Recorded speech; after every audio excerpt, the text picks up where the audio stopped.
नमस्कार। इस वीडियो में हम जो बीपीएससी टीचर भर्ती परीक्षा की जो फेज़ 1 में सोशल साइंस का क्वेश्चन पूछा गया था क्लास 9 टू 10 के लिए, उसका हम सॉल्यूशन देखेंगे इस वीडियो में।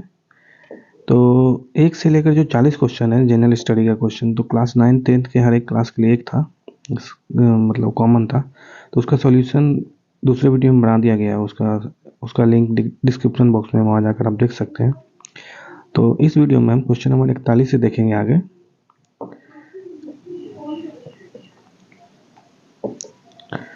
क्वेश्चन नंबर 41 जो पार्ट 2 है और हिस्ट्री है, मतलब H1 से स्टार्ट होगा ये हिस्ट्री पहले से, और इसको हिंदी में करते हैं। तो पहला क्वेश्चन है हिस्ट्री का H1। हिंदू घाटी सभ्यता के प्रमुख नगर का नाम क्या है जिसका पश्चिमी एशिया से व्यापारिक संबंध था? तो वो था कालीबंगन। कालीबंगन इसका सही आंसर है, कालीबंगा। तो और ये जान लीजिए कि जो इंडस वैली सिविलाइजेशन है, मतलब हिंदू सिंधु घाटी सभ्यता, इसका व्यापार हुआ करता था मेसोपोटामिया के लोगों से, है ना। पूछ देखिए किससे था क्वेश्चन में, तो मेसोपोटामिया के साथ व्यापार हुआ करता था, ये याद रख लीजिए। और इंडिया में कौन सा जगह से जहाँ से वेस्ट एशिया, मतलब पश्चिम एशिया के साथ व्यापार था, वो कालीबंगा से होता था इंडिया में, और उधर में आप याद कर सकते हैं मेसोपोटामिया। दूसरा क्वेश्चन, मोहनजोदड़ो, जिसको मृतकों का टीला भी बोला जाता है, से प्राप्त नर्तकी की मूर्ति किस धातु से बनी होती थी? तो ये था आपका कांस्य। कांस्य मतलब ब्रॉन्ज इसका था, ब्रॉन्ज का हुआ करता था उस समय। तीसरा क्वेश्चन है, सिंधु घाटी सभ्यता में किस जानवर की पूजा को प्रमाण मिले हैं? तो इस क्वेश्चन में जो ये है आपका तांबा, कॉपर, ये तो नवपाषाण युग में आया था, न्यूलिथिक एज में आया था, न्यूलिथिक नवपाषाण युग में आया था ये तांबा। तो इसका आंसर है ऐसे सी। और तांबा कब आया था? तो याद रखिए नवपाषाण युग में, मतलब एकदम लास्ट में आया था। तीसरा क्वेश्चन है, सिंधु घाटी सभ्यता में किस जानवर की पूजा के प्रमाण मिले हैं? तो आपका कुबड़दार बैल है ना, हम्प्ड बुल। चौथा क्वेश्चन है हिस्ट्री का, ऋग्वेद जो पहला वेद था में कितने सूक्तों का संकलन है? तो ऋग्वेद में देखिए, इसमें ऑप्शन में कोई नहीं है क्योंकि 1028 है सूक्त, हेम्ड 1028 है, और कविता या वर्ष बोलेंगे 10,600 वर्ष है, वर्ष या कविता है जो है ना। और ये किसके द्वारा, ऋग्वेद सब किसके द्वारा, जो जितने वेद है ना, वेद व्यास के द्वारा लिखे गए हैं। ये वही वेद व्यास है जिन्होंने महाभारत को लिखा है और पुराण को लिखा है। तो वेद व्यास के द्वारा ऋग्वेद लिया गया, और ऋग्वेद सबसे पुराना है, और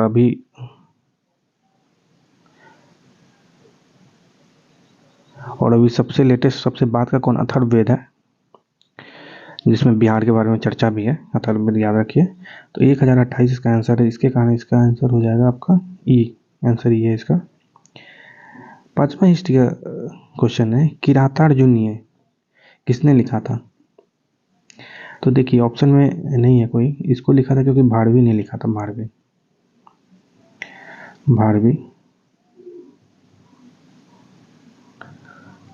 ने लिखा था। तो इसका भी आंसर ई हो जाएगा, ई, उपयुक्त में से कोई नहीं। छठा क्वेश्चन है, वैदिक काल में प्रयुक्त पुर का अर्थ क्या है?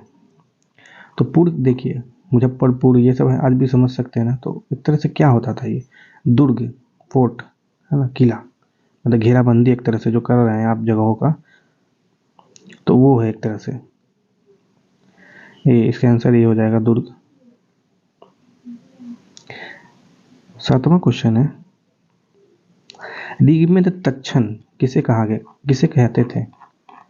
ऋग्वेद में तक्षण किसे कहते थे? तो देखिए, बढ़ई, कारपेंटर को तक्षण कहा जाता था। और कुछ और भी याद कर लेते हैं। कारपेंटर को ये था, ब्लैक स्मिथ था, उसको करमरा बोला जाता, करमर ब्लैक, काले लोग होते थे, है ना, ब्लैक स्मिथ, ऐसे याद लीजिए। करके मर गए कौन? काले लोग। कारपेंटर, बढ़ई, ये लोग हो गए। फिर जो आपका दाढ़ी वाड़ी बनाते थे, बार्बर गुप्ता जी बार्बर थे, ऐसे याद कर लीजिए। फिर आ गया वीवर, है ना, तंतुब्या, तंतु संतु तंतु ब्या,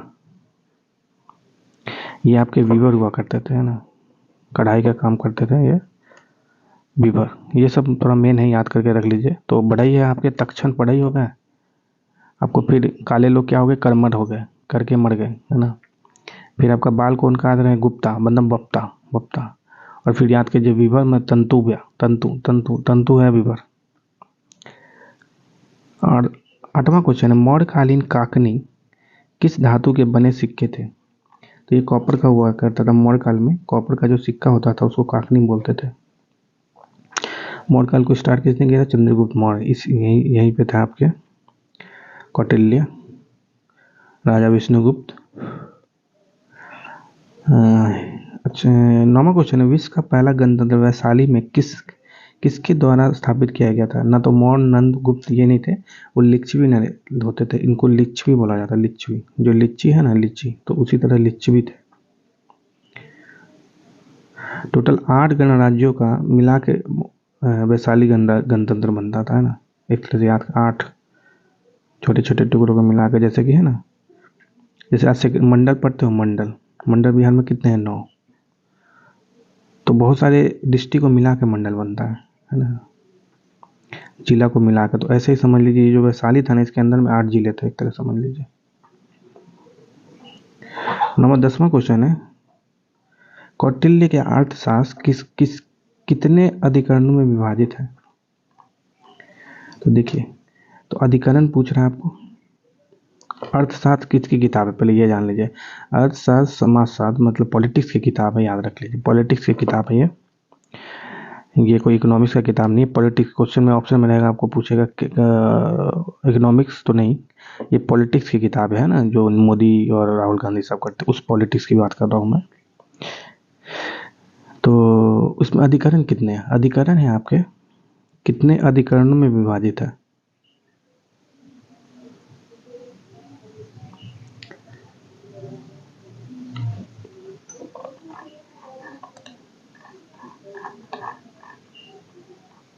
देखिए ये जो क्वेश्चन है ना,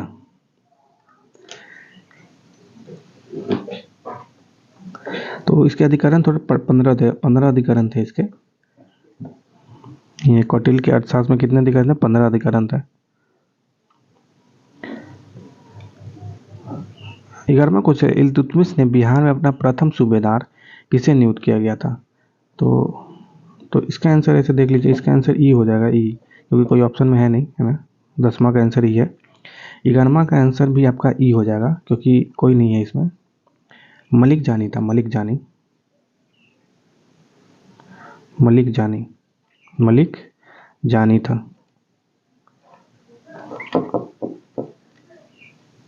मलिक जानी वो था, इल्तुतमिश के द्वारा बिहार में अपना प्रथम सूबेदार लाया गया। इल्तुतमिश किस कौन से ये था, मतलब ये घोड़ी के वंशज का है ये सब। ये एक पहले ये गुलाम था किसका, कुतुबुद्दीन ऐबक का, और ये फिर बाद में राजा बना। और इसकी ही बेटी थी रजिया सुल्तान, जो बाद में एकमात्र मुस्लिम रानी बनी है किसी भी काल में, पूरे भारत के इतिहास में एकमात्र मुस्लिम रानी रजिया सुल्तान। तो इल्तुतमिश के टाइम में आया था मलिक जानी। इससे ज़्यादा इंपॉर्टेंट है अकबर के टाइम में कौन आया था, ये पूछता है ज़्यादा। अकबर के टाइम में बिहार का सूबेदार कौन था, तो वो है मुनीम खान, याद रख लीजिए। मुनीम पूछते, याद होगा ना, मुनीम लोग जो पैसा का हिसाब रखता है, मुनीम लोग, वही मुनीम का बात कर रहे हैं।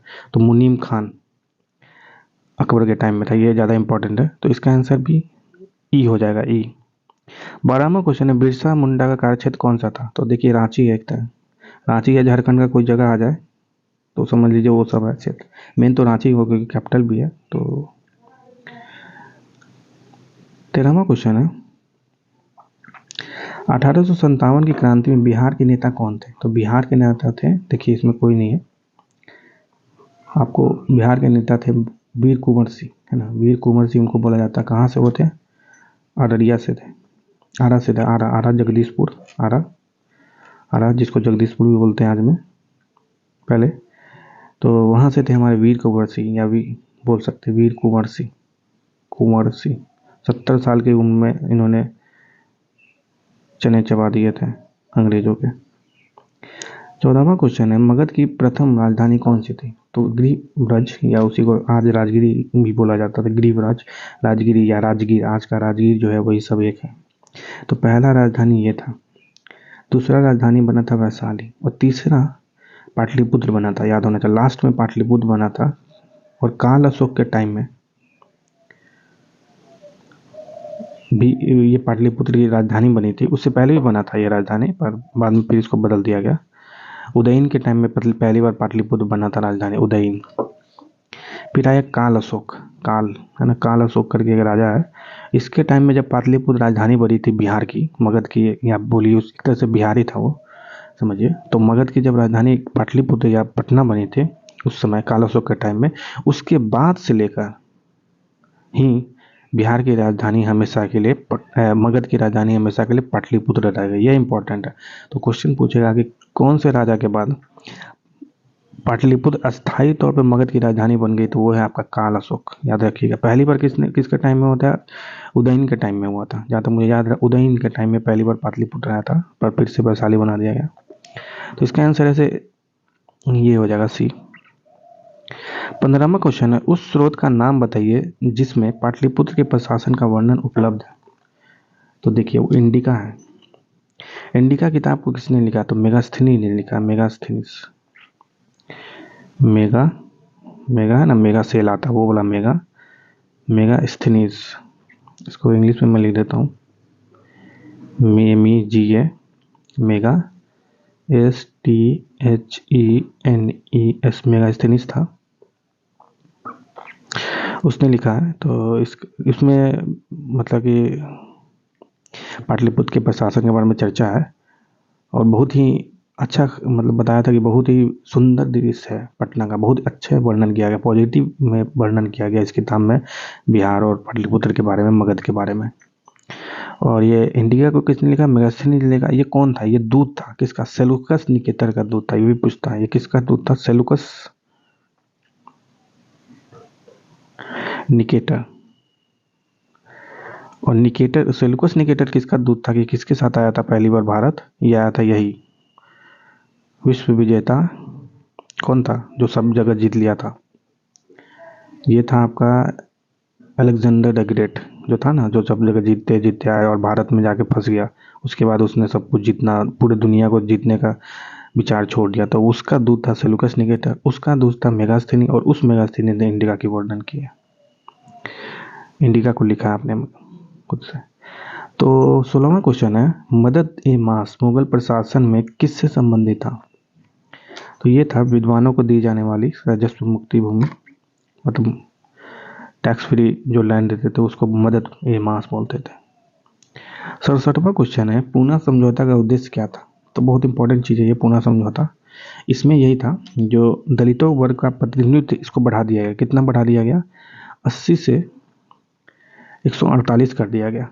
तो ये क्वेश्चन आएगा कि पूना समझौता के अनुसार दलितों की कितनी मतलब कि प्रतिनिधित्व देगी, कितनी सीट दे दी गई थी? तो 148 सीट दे दी गई थी, याद रखिएगा। अभी 2-3 बड़े पॉइंट देखते। पूना समझौता हुआ कब था? बहुत इंपॉर्टेंट है। आज़ादी हम लोगों को 15 अगस्त को मिली थी, तो 15 अगस्त को नहीं हुआ था, सॉरी, पूना अगस्त से रिलेटेड कुछ और इवेंट देख लेते हैं। एक 16 अगस्त को इवेंट हुआ था, 16 अगस्त 1932 में हुआ था। मैकडोनाल्ड अवार्ड उसको बोलते हैं, मैक, जो अब मैकडोनाल्ड डक जो आता था ना वेब सीरीज, सीरियल मैक, जो आप मैकडोनाल्ड अवार्ड हुआ था 16 अगस्त 1932। उसमें क्या हुआ था, जब मैंने इंडिया के लोग गए थे अमेरिका में, यहाँ पे ब्रिटेन में, यूनाइटेड किंगडम में, तो वहाँ उनको दे दिया गया, दलितों को अलग से प्रतिनिधित्व दे दिया गया, जिससे बहुत गुस्सा हुआ। कौन? महात्मा गांधी, कि भाई तुम कौन होते हैं ये डिसाइड करने वाला, तुम तो बांट रहे हो फिर से। तो इससे गुस्सा आ गए पूना, मतलब कि महात्मा गांधी अनशन में चले गए पूना में, और यरवदा जेल में, अनशन में चले गए। यरवदा जेल था, या शायद यरवदा, जो भी जेल में थे उस समय, और वो अनशन में चले गए। अनशन में समझ गए मरने वाले थे, तो अंबेडकर साहब मान गए। फिर इनके साथ महात्मा गांधी और अंबेडकर साहब के बीच में समझौता हुआ, उसको ही पूना समझौता बोला जाता है, ठीक ना। तो जब अंग्रेजों ने बांटने की कोशिश की दलितों के नाम पे, कि अलग तुमको हम प्रतिनिधि अलग सीट दे रहे हैं, मैकडोनाल्ड के हिसाब से। तब जाके इंडिया में पुनः समझौता हुआ। इसमें महात्मा गांधी ने अपने हिसाब से ये बोला कि भाई तुम देखो, मैं इस तरह से बात तो मैकडोनाल्ड में 80 सीट दिया गया था, है ना। मैकडोनाल्ड ने मतलब अमेरिका वाले, ये ब्रिटेन वाले ने 80 सीट दिया, इन्होंने बढ़ा के 178 148 कर दिया। ये देख के आपको अच्छा ये लगेगा, पर इसमें बहुत कुछ था जिससे अब मतलब अलग अलग, ऐसा नहीं कि 148 फिक्स कर दिया कि आज भी यही जगह है वही जगह है, अलग अलग कर दिया, जिसके कारण क्या है, बटेंगे नहीं लोग, है ना। और ये पूरा समझौता हुआ कब था, ये भी याद रखिए, 14 अगस्त 1932 को, सेम साल। देखिए मैकडोनाल्ड अवार्ड कब मिल गया, 16 अगस्त को मिल गया था। और 24 सितंबर, ये अगस्त नहीं है, सितंबर को, अगले महीने ही मतलब समझिए, अगले ही महीने उसको मिल गया, पूना पैक्ट हो गया। और पूना पैक्ट में देखिए एक और पॉइंट इंपॉर्टेंट है, मदन मोहन मालवीय महात्मा गांधी की तरफ से साइन जो किए थे ना एग्रीमेंट पे, समझौते पे, वो मदन मोहन मालवीय किए थे। और दूसरे साइड से कौन थे, दलित की तरफ से तो पता ही है, अम्बेडकर साहब थे। तो ये याद होना चाहिए भी, ये भी पूछता है, डेट पूछ लेगा 24 सितंबर, साल पूछ याद रखिए 1932, महात्मा गांधी, अम्बेडकर साहब, महात्मा गांधी की तरफ से एमएमएम, मदन मोहन मालवीय थे। सीट कितना बढ़ गया, 148 हो गया। ये इंपॉर्टेंट है, ये सभी याद रखिए। 18वां क्वेश्चन है, जंतर मंतर का निर्माण किसने किया था, तो ये किया गया था महाराजा जय सिंह दो, जय सिंह दो, दो ऐसे लिखते थे, महाराजा जय सिंह दो, कहाँ के, जयपुर वाले। इन्होंने मतलब इसका आंसर ई हो जाएगा। 19वां क्वेश्चन है, वंदे मातरम के रचनाकार थे, तो वंदे मातरम, इसको, इसके रचनाकार थे बंकिम चटर्जी थे। इनकी किताब थी आनंद मठ, उसमें वंदे मातरम के बारे में चर्चा है। आनंद मठ में ही बहुत इंपॉर्टेंट एक सन्यासी विद्रोह के बारे में चर्चा, सन्यासी लोग नहीं होते हैं जो सब कुछ छोड़, मोह माया छोड़ देते, वही उन्हीं का विद्रोह हुआ था, सन्यासी विद्रोह। तो उस किताब के, उसके बारे में चर्चा है आनंद मठ में। उसी में एक पेज है वंदे मातरम, ठीक ना। तो वहीं से लिया गया है हमारा राष्ट्रीय गीत, नेशनल सॉन्ग वंदे मातरम। और एक और बात याद है, वंदे मातरम पहली बार कांग्रेस के किस सेशन में गाया गया, तो 1896 में गाया गया था ये वंदे मातरम, है ना, याद रखिएगा, ये पूछता है इससे रिलेटेड। और नेशनल सॉन्ग, नेशनल एंथम क्या है, जनगण मन, है ना। जनगण मन रविन्द्रनाथ टैगोर के द्वारा लिखा गया हुआ है। और 1911 में इसको पहली बार गाया गया था, जब ब्रिटेन का राजा आया था इंडिया में। और 1911 वही साल है जिस समय यह डिसाइड हो गया था कि बिहार बंगाल से अलग हो जाएगा, और 1912 में हमारा अस्तित्व आ गया था। 20वां क्वेश्चन है, क्रिस्टोफर कोलंबस 1492 में अमेरिका का महान खोजकर्ता किस देश द्वारा वित्त पोषित किया गया था, तो मदद किसी की गई थी, फाइनेंशियल मदद, मतलब पैसा वैसा कौन दिया था, इसको दिया था स्पेन ने, स्पेन ने दिया था इसको मदद, पैसा वैसा। और क्रिस्टोफर कोलंबस किसको खोजा था, ये कोलंबस को खोजा था, अमेरिका को खोजा था। कहाँ से ये लोग, मतलब आते कहाँ थे, स्पेन, मतलब यूरोप से आके यूरोप से अमेरिका का रूट खोजे थे ये क्रिस्टोफर कोलंबस। और हम बिहार का, मतलब इंडिया का किसने खोला था, एक पुर्तगाली था, वास्को डी गामा, जो 1498 में बिहार का रूट, इंडिया का रूट खोजा था यूरोप से। 21वां क्वेश्चन है, बोस्टन टी पार्टी इतिहास की एक महत्वपूर्ण घटना है, किससे संबंधित, तो ये अमेरिका का जो स्वतंत्रता संग्राम है उससे रिलेटेड है बोस्टन टी पार्टी। 22वां क्वेश्चन है, अमेरिका के इतिहास में 4 जुलाई 1776 क्यों महत्वपूर्ण मानी जाती है, क्योंकि इसी दिन अमेरिकी स्वतंत्रता की घोषणा हो गई थी, 4 जुलाई को ही, इसी दिन ये आज़ादी दिवस मनाते हैं, 4 जुलाई को उनका आज़ाद, जैसे हम 15 अगस्त मनाते हैं वैसे वो 4 जुलाई को मनाते हैं। 23वां क्वेश्चन है, फ्रांसीसी क्रांति के समय फ्रांस का शासक कौन था, तो ये था, इसको दौड़ा दौड़ा के सब मारा, लुइस 16वां था। 24वां क्वेश्चन है, औद्योगिक क्रांति के दौरान सूती वस्त्र उद्योग में क्रांति लाने वाले स्पिनिंग जेनी का आविष्कारक थे, तो ये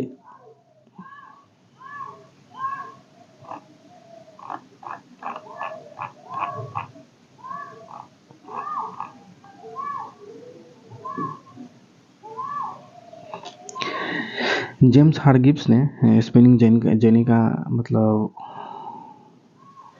वो आविष्कार किया था।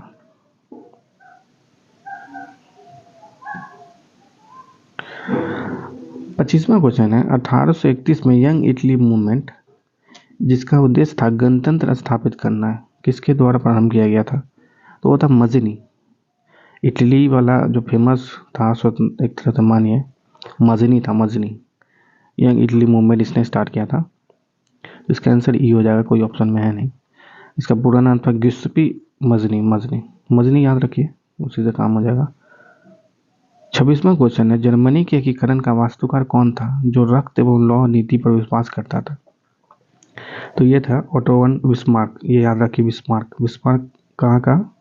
जर्मनी। बिस्मार्क जर्मनी से रिलेटेड है, मजनी इटली से रिलेटेड, ये सब याद रखिए। 27वां क्वेश्चन है द्वितीय विश्व युद्ध में नवंबर 1941 में अमेरिका के प्रवेश का मुख्य कारण था?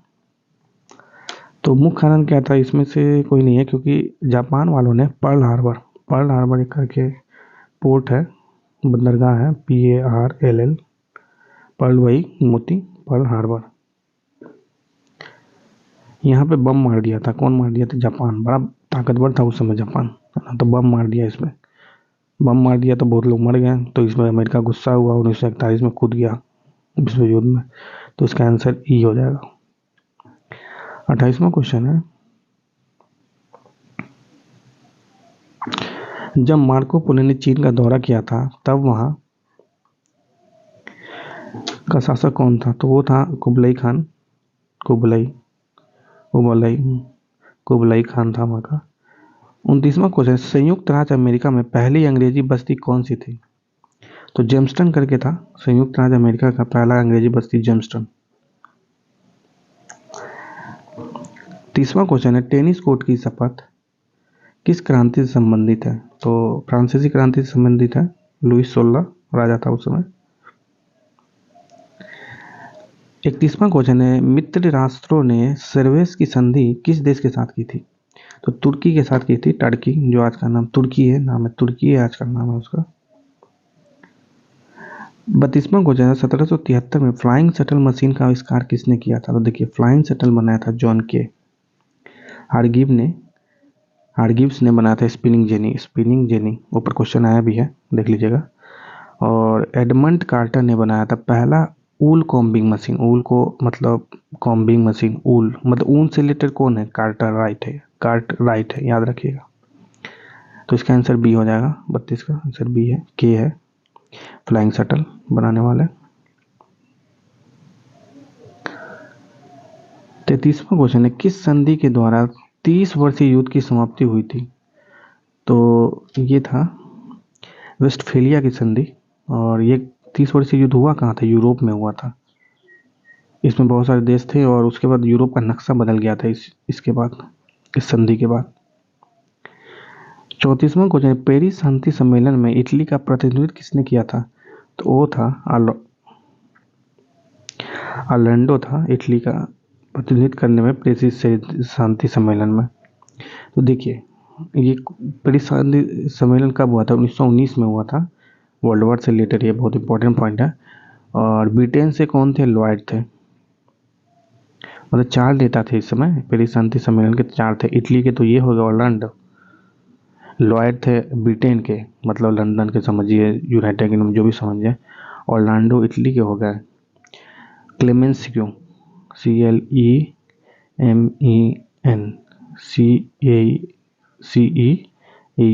ये फ्रांस का था। और उड्रो विल्सन WILSON ये अमेरिका का था। तो याद रखिए लॉयड कहाँ? ब्रिटेन का। क्लेमेंस्क्यू आपका फ्रांस का। और विल्सन आपका यूएसए का। और ऑरलैंडो इटली का। ये 4 लोग थे इस पेरिस संधि में। याद है, कुछ भी पूछ सकता है अगली बार।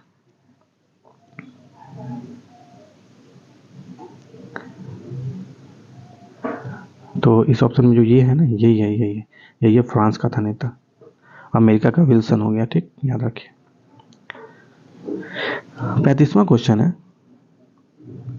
वैंकूवर जाने के लिए कोमामाटा मारू जहाज किराए पर किसने लिया था? तो ये गुरदीप सिंह थे। गुरदीप सी, कोई ऑप्शन में है नहीं, इसका आंसर ही है गुरदीप सी, सी है ना, तो वो थे। और कुमामोटो कहाँ का जहाज था? ये जापान का था, जहाज था, जापान से निकला कहाँ, मतलब कनाडा के लिए, और कनाडा ने इसको वापस भेज दिया जापान में। ठीक। 376 इसमें एशियन थे, एशिया प्राद्वीपीय, इसमें से साढ़े 300 से ऊपर सिख लोग थे। 36वां क्वेश्चन है, शोर कमेटी की स्थापना से कौन संबंधित नहीं थे? तो ये शोर कमेटी भी ना आपका ये ऊपर में कुमामाटा मारू शिप एक इवेंट से रिलेटेड है, इसमें बहुत सारे लोग मारे गए थे, इसीलिए ये इवेंट बहुत इंपॉर्टेंट हो जाता है। और शोर कमेटी उसी से रिलेटेड है, और उसमें जो आपके हुसैन रहीम थे, बलवंत सिंह भी थे, इसके अलावा थे एक सोहन लाल पाठक, ये 3 लोग थे, ये भगवान सिंह नहीं थे, बलवंत सिंह थे। तो इसका आंसर सी हो जाएगा 36 का। 37वां क्वेश्चन है, महात्मा गांधी ने किस घटना को हिमालय भूल कही थी? तो ये जो चौरी चौरा में हो गया था, ये जालियांवाला बाग में,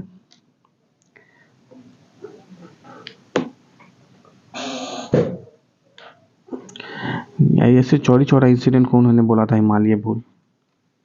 जालियांवाला बाग नहीं होगा, चौरी चौरा कांड होगा, हिमालय भूल, क्योंकि इनके द्वारा किया गया था ना, नॉन कॉपरेशन मूवमेंट। तो चौरी चौरा कांड किससे रिलेटेड है? चौरी चौरा कांड ये आपका रिलेटेड है असहयोग आंदोलन, जो 1920 में चालू हुई थी, 1922 में तक चली थी।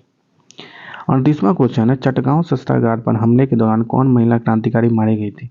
तो उनका नाम था प्रतिलता वाडेदार।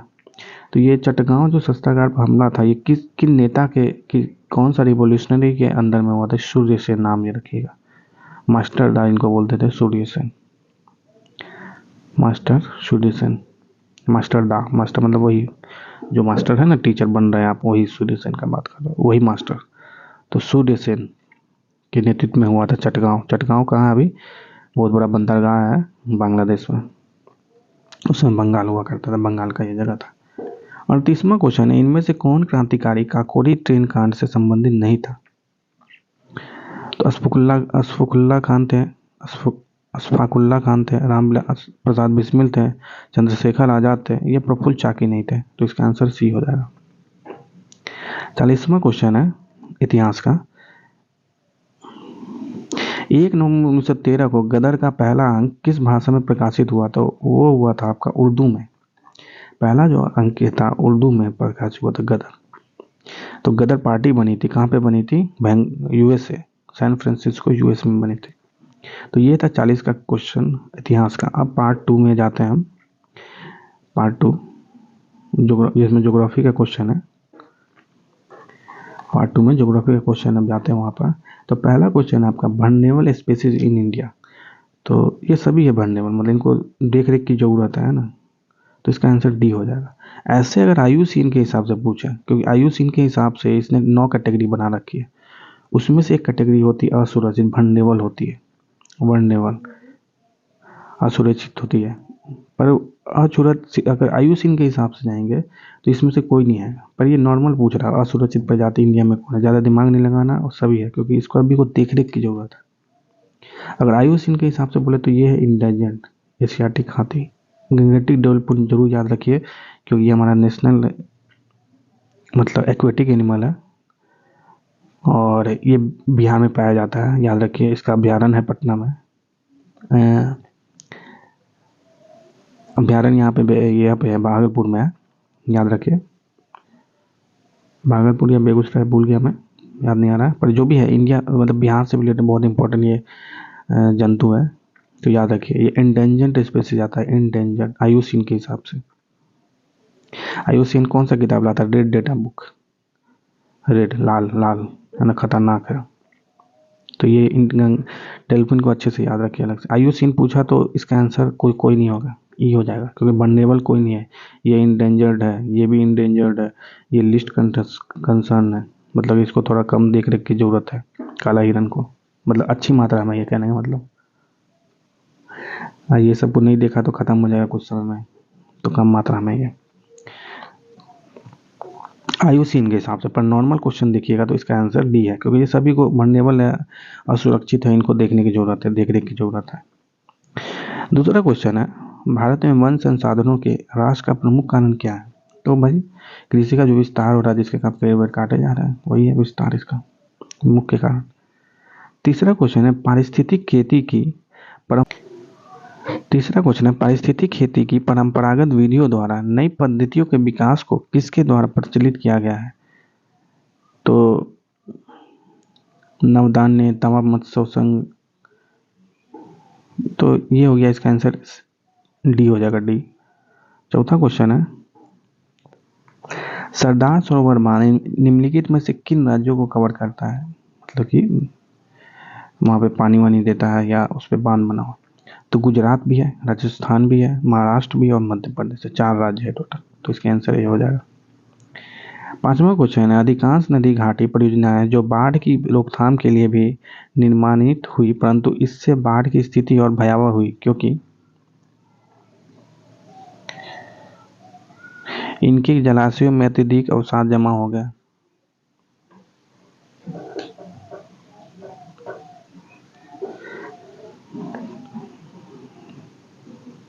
अत्यधिक वर्षा से बांध से पानी छोड़ना पड़ा, बाढ़ से व्यापक मृदा अपरदन हुई, extensive soil erosion due to flood. तो इसका आंसर कि ऐसा नहीं है, ये सभी कंट्रोल फ्लड नहीं कर पाए क्योंकि सही से नहीं हो पाए चीजें, इसका आंसर ये हो जाएगा। छठा क्वेश्चन है, उस प्रथम राज्य का नाम बताइए जिसने छत पर वर्षा जल संचयन को कानूनी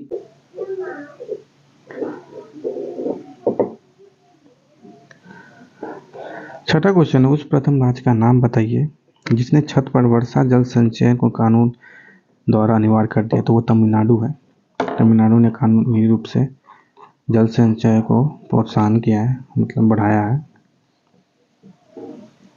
सातवां क्वेश्चन है ज्योग्राफी का, किसी रिपोर्ट 2017 के मुताबिक भारत विश्व में गैस का उत्पादन दूसरा बड़ा देश है। तो उस समय समझिए 2017 समझिए, आज में लगभग वही चीज़ है, ऐसा नहीं कि बदल गया। तो ये 17 छोड़ दीजिए, दिमाग में बस यही रखिए जो मैं बताने जा रहा हूँ।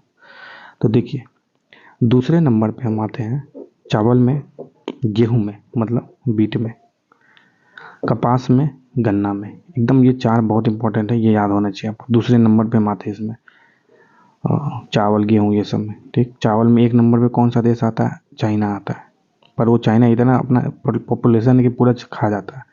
तो हम चावल इतना बनाते हैं कि हमारे यहाँ तो गेहूं भी बहुत लोग खाते हैं ना, तो इसलिए चावल का हम एक्सपोर्ट भी बहुत बड़े करते हैं। 1 नंबर एक्सपोर्टर के मामले में, याद होना चाहिए, पता होना चाहिए कि इंपॉर्टेंट पॉइंट है कि चावल का सबसे बड़ा एक्सपोर्टर, मतलब कि जो देश दूसरे देश को बेचता है वो भारत है, पर सबसे ज़्यादा पूरे दुनिया में पैदा कौन करता है? वो चाइना पैदा करता है, चाइना, पर बेचता कौन सबसे ज़्यादा है? इंडिया, भले वो दूसरे स्थान पे है।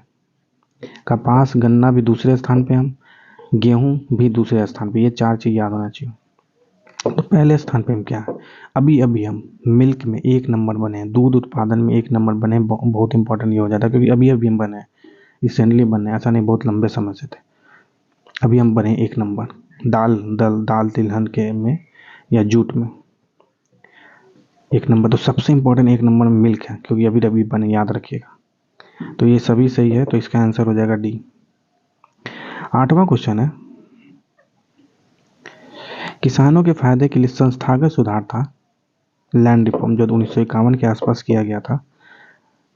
बिहार में बहुत जल्दी भूमि सुधार आ गया था, तो लैंड रिफॉर्म है ना, 1951 के आसपास आ गया था। तो वही बहुत ज़्यादा संस्थागत तौर पे, मतलब कि जो सरकार के द्वारा एकदम सिस्टमैटिक तौर पे लाया गया था किसानों की अच्छाई के लिए।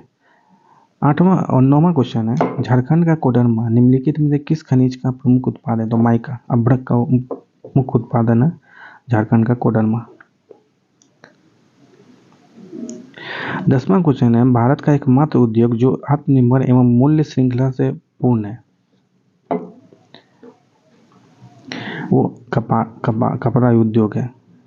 मतलब आत्मनिर्भर में पूरी तरह से मूल्य श्रृंखला, मतलब हम ही लोग पैदा करते हैं, हम ही लोग बना लेते हैं सब कुछ, किसी दूसरे देश पे मतलब कि हमको डिपेंड नहीं रहना है इसका कपड़ा उद्योग से।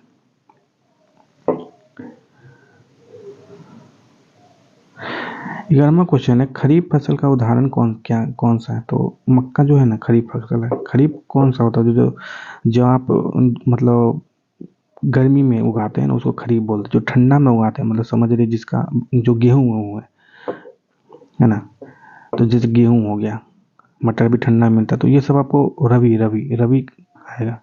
और जायद होता है वो प्रोडक्ट जो इस दोनों के बीच में आता है, जैसे कि खरबूजा, तरबूजा, वो जायद होता है। तो खरीफ हो गया गर्मी के समय में, गर्मी में क्या है? मक्का है। फिर आपका क्या होता है? ये बहुत इंपॉर्टेंट, चावल, चावल ये सब खरीफ प्रोडक्ट है। तो इसका आंसर ए हो जाएगा।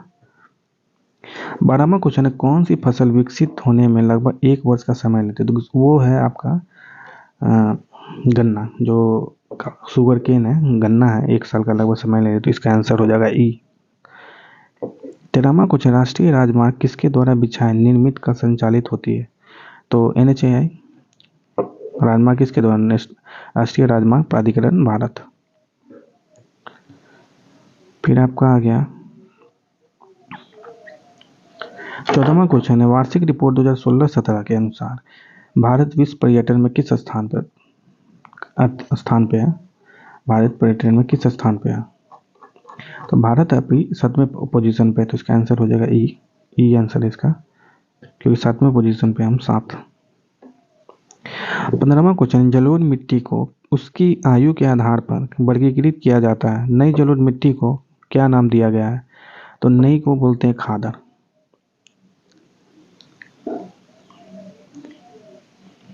खादर मतलब समझ, खाद, खाद एकदम, खाद एकदम मस्त है। तो एकदम उपज होता है ना, खाद हम छींटते हैं तो समझिए खादर मिट्टी है।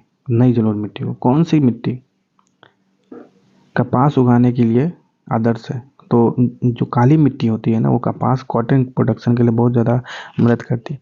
तो वो भारत, जैसे ये भारत है, ये गुजरात है, ऐसे ऐसे हम बिहार यहाँ वाले है। तो ये जो ये क्षेत्र जो होता है ना महाराष्ट्र के साइड में, तो उधर में काली मिट्टी बहुत ज़्यादा होती है। तो उधर में कपास का उत्पादन बहुत ज़्यादा होता है। तो आप देखे होंगे जो बहुत सारे जो पुराने मतलब आज़ादी से पहले जो अधिकतर जो फैक्ट्री है ना कपास की, अहमदाबाद में लगी हुई है। आप आज़ादी की लड़ाई में भी देखे होंगे, अहमदाबाद मिल में लड़ाई लड़ी गई थी महात्मा गांधी के द्वारा। तो देख सकते हैं आप, सब कुछ एक दूसरे से रिलेटेड है। कपास का प्रोडक्शन कहाँ है? महाराष्ट्र साइड में ज़्यादा, महाराष्ट्र गुजरात साइड में ज़्यादा होता है कपास, क्योंकि उधर काली मिट्टी बहुत ज़्यादा है। 17वां क्वेश्चन है, which place in India receives the highest rainfall? तो मौसीराम है, कहाँ है ये? या चिरापुंजी बोल दीजिए, मौसीराम में है। मौसीराम है आपका मेघालय में, जहाँ पर भी इलेक्शन हुआ है। 18वां क्वेश्चन है, निम्नलिखित विभिन्न देशों में स्लैश और बर्न कृषि के लिए प्रयुक्त नामों के लिए नीचे के देखिए। तो स्लैश और बर्न कृषि का नाम दूसरे दूसरे देश में बहुत अलग अलग होता है, तो याद रखिए। मेक्सिको में बोला जाता है मिल्पा, मेक्सिको मिल्पा, याद रखिए। ब्राज़ील में बोला जाता है रोका, रोका कर लिया है ना, रोका जो हम लोग बिहार में है ना एक चीज़, तो उसी ब्राज़ील में रोका कर लिया। वियतनाम है रे, एक्सरे वियतनाम में। इंडोनेशिया में लादांग है ना। तो मेक्सिको मिल्पा, ब्राज़ील में रोका हुआ हो गया है ना, याद रखिए ऐसे। तो इसका आंसर हो जाएगा डी, सी हो जाएगा आंसर सी। 19वां क्वेश्चन है, भूदान ग्रामदान मूवमेंट आंदोलन, जिसे रक्तहीन क्रांति के नाम से भी जाना जाता है, किसके द्वारा शुरू किया गया था? तो विनोबा भावे के द्वारा शुरू किया था। 1900 आज़ादी के बाद का ये मूवमेंट है, 1955 50-55 के आसपास का मूवमेंट है ये। इसमें यही था कि खुद ही अपने इच्छा से लोग, जिसके पास बहुत ज़्यादा मतलब कि ज़मीन हो गया था, वो खुद ही दान दे रहे थे, जिनके पास कुछ नहीं है वो सब। तो ये था ये मूवमेंट, विनोबा भावे मूवमेंट। ये मेनली जो आंध्र प्रदेश साइड में था उधर में के ये आदमी थे। विनोबा भावे कौन थे? ये वही थे जो 1940 में एक मूवमेंट स्टार्ट हुआ था जिसका नाम था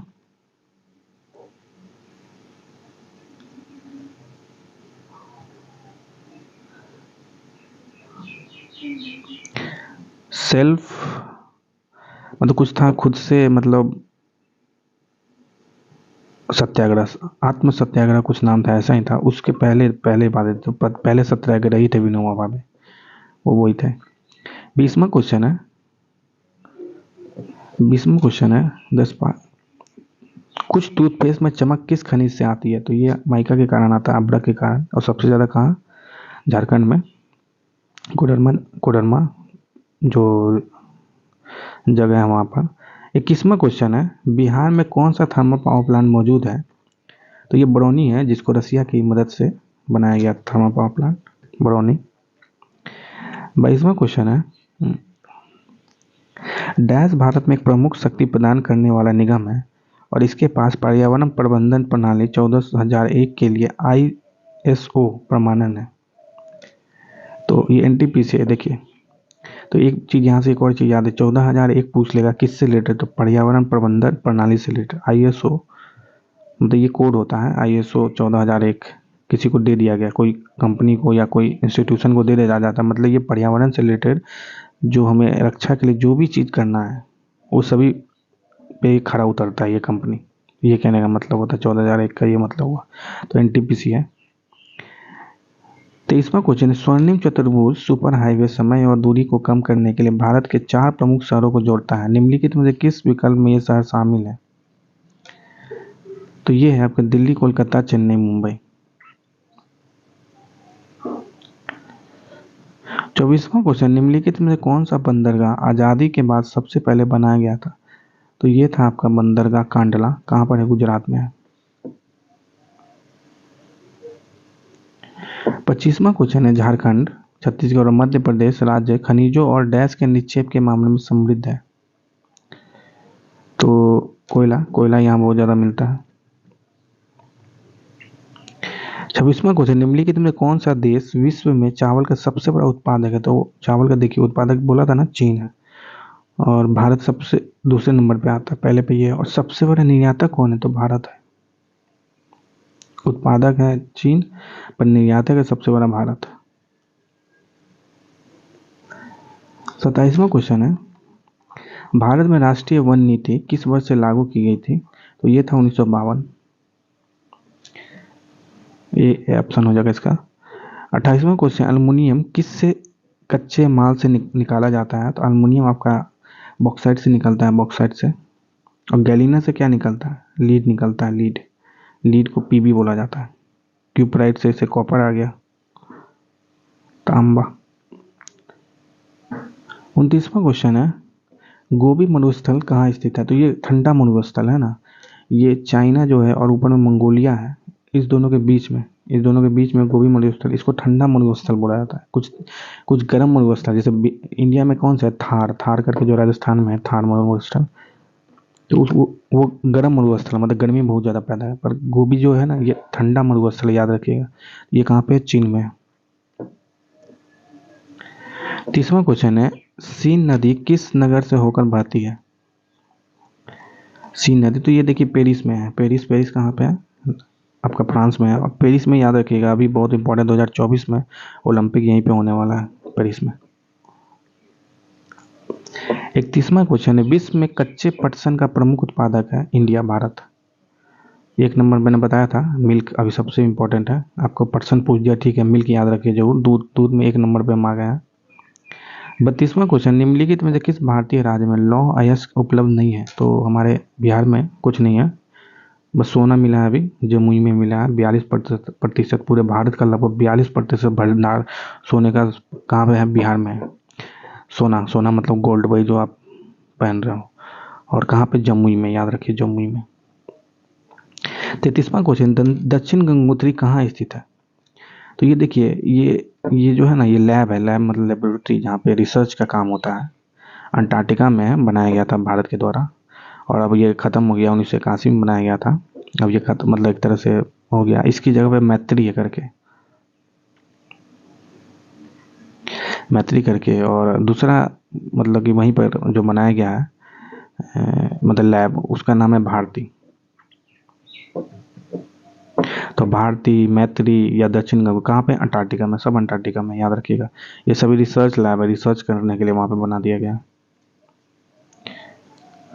34वां क्वेश्चन है, दक्षिण अमेरिका की सबसे लंबी नदी है?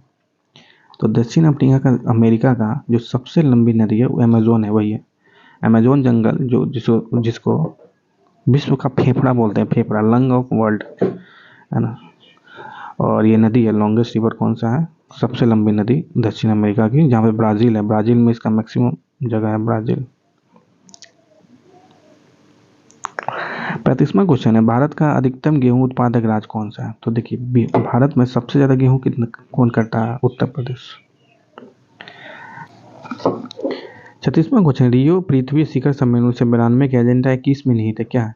तो एनवायरमेंट, पर्यावरण संरक्षण करना, वैश्विक सतत विकास करना है और शांति लाना है, ऐसा कुछ नहीं है, पृथ्वी सम्मेलन है। तो इसका आंसर ए और बी, तो इसका आंसर सी डी हो जाएगा। 37 क्वेश्चन है, विश्व का सबसे अधिकतम कोयला उत्पादक देश कौन है? तो चाइना है वो, चाइना सबसे ज़्यादा कोयला का उत्पादन करता है।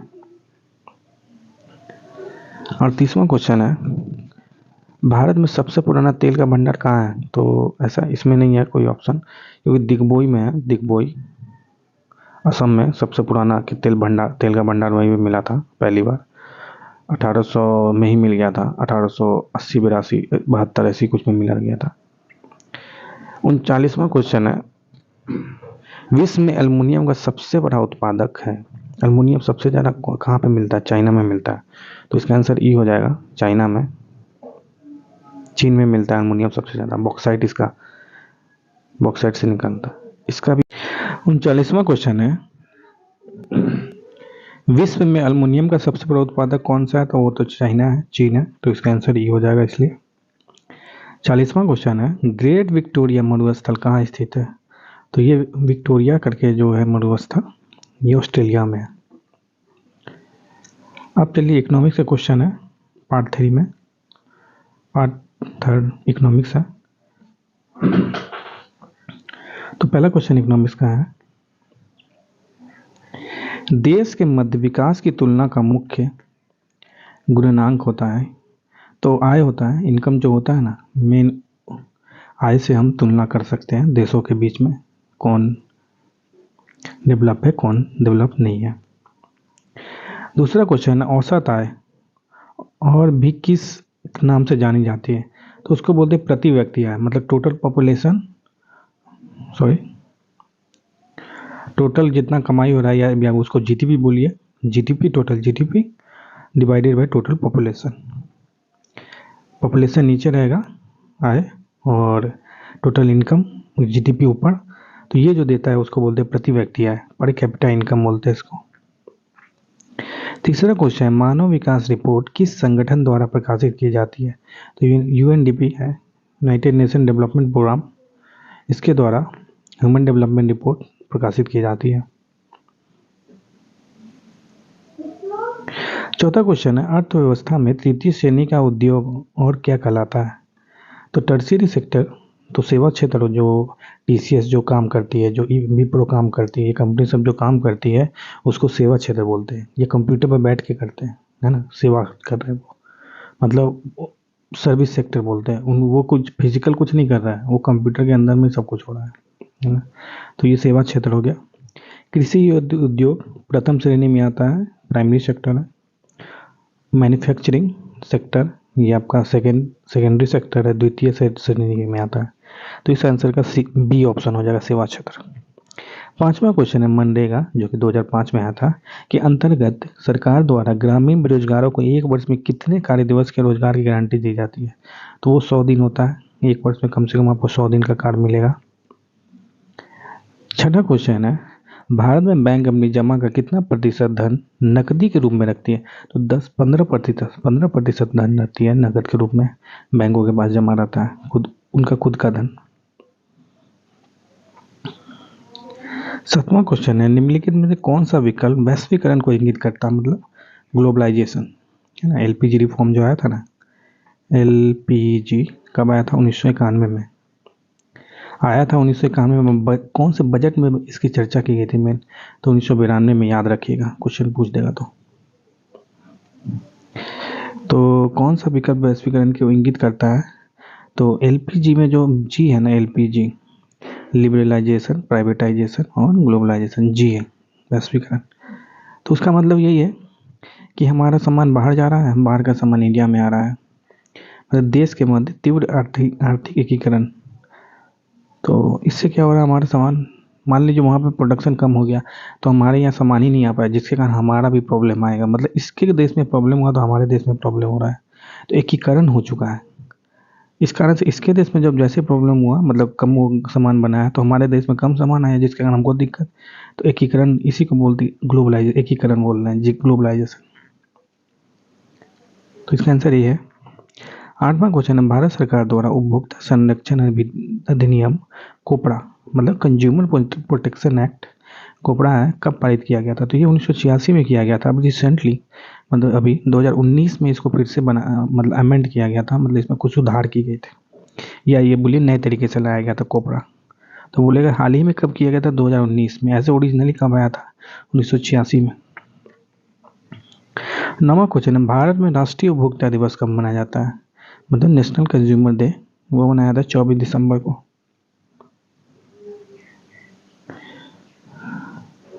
10वां क्वेश्चन, अनुचित व्यापार प्रथाओं एवं शोषण के विरुद्ध उपभोक्ता के पास कौन सा अधिकार है? मतलब जो गलत तरीके से आपको ठगता नहीं है, कंकर मिला के बेच दिया चना का दाल, तो ये सब है ना, इसके लिए क्या आपको कौन सा अधिकार है? तो राइट टू रिड्रेसल है, रिड्रेसल, मतलब निवारण का अधिकार है आपके पास, निवारण का अधिकार, निवारण।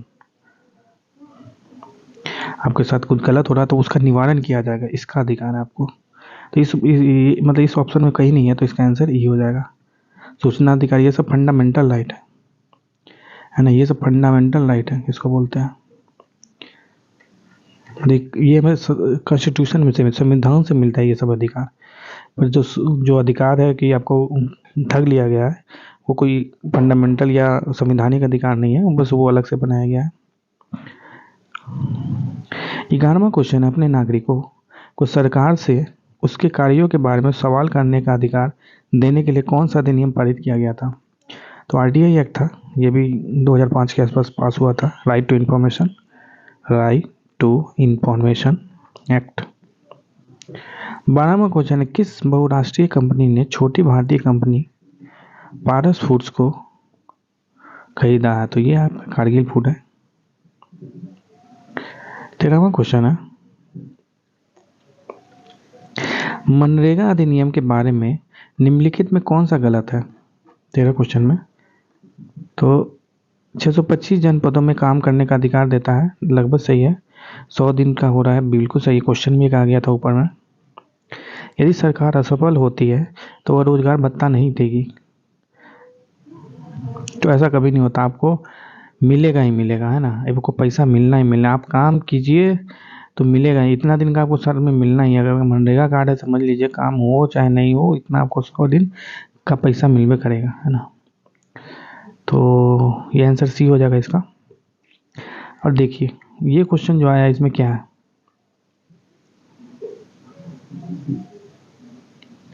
तो इसका आंसर सी है। 14वां क्वेश्चन, 2016 के आंकड़े के अनुसार निम्नलिखित देशों में से बेहतर मानव विकास निष्पादन का वाला देश कौन सा है? मतलब ह्यूमन डेवलपमेंट परफॉर्मेंस में ह्यूमन का डेवलपमेंट अच्छा से कहाँ पे हुआ है सही तरीके से 2016 के अनुसार? तो श्रीलंका है। भले श्रीलंका में भुखमरी आ गई है, इतना बेरोजगारी बढ़ गई है, भी मतलब दूसरे देश से पैसा ले रहे हैं, इंडिया जैसे कंट्री बहुत सारे इसको पैसा दिए, तब भी इनका ह्यूमन डेवलपमेंट, मानव विकास निष्पादन बहुत अच्छा है श्रीलंका। 15 क्वेश्चन है, वह स्थिति है डैश, वह स्थिति जब दोनों पक्षों को एक दूसरे की वस्तु को बेचने और खरीदने के लिए सहमत होना पड़ता है। तो इसको होता है चाहतों का दोहरा संयोग, मतलब दोनों का चाहत संयोग बस सेम होना चाहिए। Double coincidence of wants. 16वां क्वेश्चन है, निम्नलिखित में कौन सा क्रेडिट की शर्तों के अंतर्गत नहीं आता?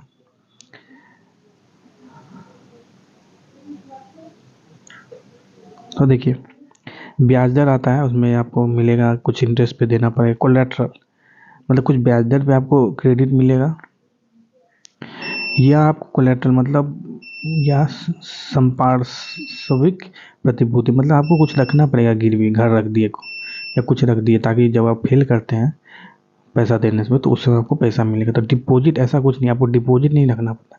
जब पैसा लेते हैं लोन तो उस समय आपको उसमें 50,000 रखना ही नहीं पड़ता, ऐसा कुछ नहीं होता है। बल्कि ये भी चीज़ होता है, एक नन मतलब जो लोग कमाते उमाते नहीं है उनको बैंक में कुछ पैसा रखना पड़ता है लोन लेने से पहले। लेने के बाद ऐसा नहीं कि उसको रखना ज़रूरी होता है। तो कुछ दिखाना पड़ता है, ठीक। तो उस केस में भी जमा रखना कोई कंपलसरी नहीं, डिपॉजिट करना कोई ज़रूरत नहीं है। तो इसका आंसर सी हो जाएगा। 17वां क्वेश्चन है, आरबीआई के बारे में निम्नलिखित में से कौन सा कथन गलत है? आरबीआई औपचारिक क्षेत्र की निगरानी नहीं कर सकता। कारण तो बात सही है, इन्फॉर्मल सेक्टर को मतलब कुछ भी वहाँ पे होता है तो इसको तो सही से नहीं देख पाएगा आरबीआई। आरबीआई सरकार की ओर से करेंसी नोट जारी करते हैं, बिल्कुल, जो आपको पैसा का नोट्स मिलता है ना, 10 रुपये, 20 रुपये, 50 रुपये, 100 रुपये का, वो सब आरबीआई की तरफ से होता है।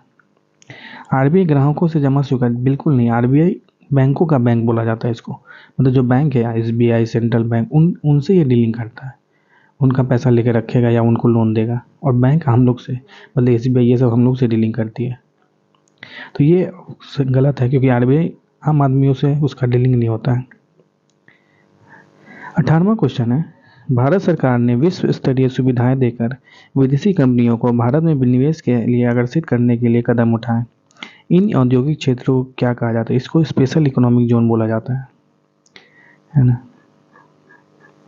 तो इसका आंसर ए हो जाएगा 19 नंबर। जीडीपी एक विशेष वर्ष के दौरान डैश उत्पादित का डैश मूल्य है। तो सभी फिनिश्ड गुड और सर्विस जो होते हैं ना, आपके देश के अंदर में जितने फिनिश्ड गुड्स या सर्विस हैं का प्रोडक्शन हो रहा है, उसकी अंतिम वैल्यू जो होती है, लास्ट में जो वैल्यू होती है, उसी को जीडीपी बोलते हैं, ग्रॉस डोमेस्टिक प्रोडक्ट, ठीक। अंतिम वैल्यू, इसमें बाहर के लोग भी जो हमारे देश में प्रोडक्शन कर रहे हैं ना, वो भी इसके अंदर में आता है। मतलब जो गूगल आके, मान लीजिए गूगल तो नहीं, सपोज कीजिए कोई फॉरेन का कंपनी आके दाल चावल बना रहा है यहाँ पे और बेच रहा है आपको, तो वो भी हमारे जीडीपी में काउंट होगा, क्योंकि वो हमारे देश में आ रहा है, बेच रहा है, बना रहा है, बेच रहा है, तो वो जीडीपी में आ जाएगा। तो इसका आंसर बी हो जाएगा। 20वां क्वेश्चन है, इंडिया में भारत में काली क्रांति संबंधित है। तो ब्लैक रिवॉल्यूशन जो है ना, तेल से संबंधित है, कच्चे तेल से संबंधित है। फिशरी से क्या? ब्लू रिवॉल्यूशन संबंधित है, मत्स्य उत्पादन से। 21वां क्वेश्चन है, भारत की नकदी फसल कौन सी नहीं है, मतलब कैश क्रॉप नहीं है, मतलब जिसको आप बेचते हैं तुरंत में कैश मिलता है? जूट, बिल्कुल, खाने पीने के लिए यूज नहीं करते हैं, बोरा बनाने के लिए, कपड़ा या कुछ ऐसा चीज़ बनाने के लिए यूज़ करते हैं। तो ये कैश क्रॉप है, या मतलब पैसा ही कमाने के लिए करते हैं। मतलब चावल आप उगाते हैं, खाने के लिए भी उगाते हैं, पर जूट ऐसा नहीं कोई खाने के लिए उगाता है, ये बेचने के लिए उगाता है। मूंगफली भी बेचने के लिए उगाता है, ऐसा नहीं कि मूंगफली का सब्जी बना के खा रहे हैं ना। और बारले जौ खाते हैं लोग, और खासकर राजस्थान साइड में तो खेती ही होती है इसकी इस तरह से, ताकि वो खूब खाएं। तो इसका जौ हो जाएगा। फिर उसके अलावा जायद में आ जाते हैं, जितना जो आपको खरबूजा तरबूजा मिलता है ना, जायद प्रोडक्ट, जायद सीजन में जो जितना भी होता है लगभग वो सभी कैश क्रॉप होते हैं, खरबूजा तरबूजा और जो भी मिलता है, ककड़ी। 22वां क्वेश्चन है, भारत में प्रथम पंचवर्षीय योजना का आधार क्या था? तो ये हाँ हैरोल्ड डोमर मॉडल था, डोम मॉडल था। प्रथम पंचवर्षीय योजना 1950 से 55 तक था। और ये पंचवर्षीय योजना हमने कहाँ से लिया है? रूस से लिया है, रसिया से, रूस से लिया है पंचवर्षीय योजना। अब ये पंचवर्षीय योजना ही नहीं है, अब उसकी जगह नीति आयोग है ना, नीति आयोग। 23वां क्वेश्चन है, R.N. मल्होत्रा कमेटी संबंधित है। तो इंश्योरेंस से मतलब बीमा क्षेत्र से संबंधित है मल्होत्रा कमेटी। 24वां क्वेश्चन है, सरकारी व्यय को नियंत्रित करने का प्राधिकारी है फाइनेंस मिनिस्ट्री, मतलब वित्त मंत्रालय है। सरकारी व्यय को नियंत्रण करना फाइनेंस मिनिस्ट्री का काम है। 25वां क्वेश्चन है, भारत अधिनियम विदेशी मुद्रा किसके निर्यात से कमाता है? भारत अधिकतम विदेशी मुद्रा किसके निर्यात, किसको बेच के कमाता है? तो इस तीनों में देखा जाए तो कपड़ा है, कपड़ा का बहुत ज़्यादा एक्सपोर्ट करते हैं। 26वां क्वेश्चन है, निम्न में से कौन सा एक राष्ट्रीय खाद्य सुरक्षा मिशन में शामिल नहीं है? नेशनल फूड सिक्योरिटी मिशन में कौन नहीं है? तो चावल मिलता है, गेहूँ मिलता है आपको, तिलहन नहीं मिलता है ना, तेल वेल नहीं मिलता है।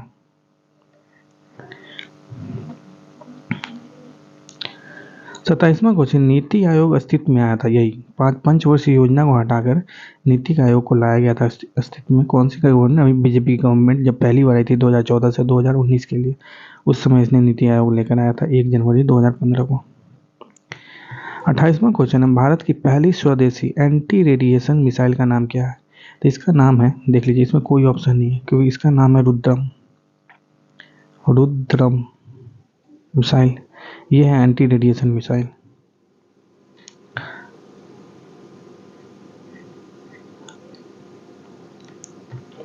29वां क्वेश्चन है, भारत का 13वां प्रधान बंदरगाह किस राज्य में स्थापित किए जाने वाला है?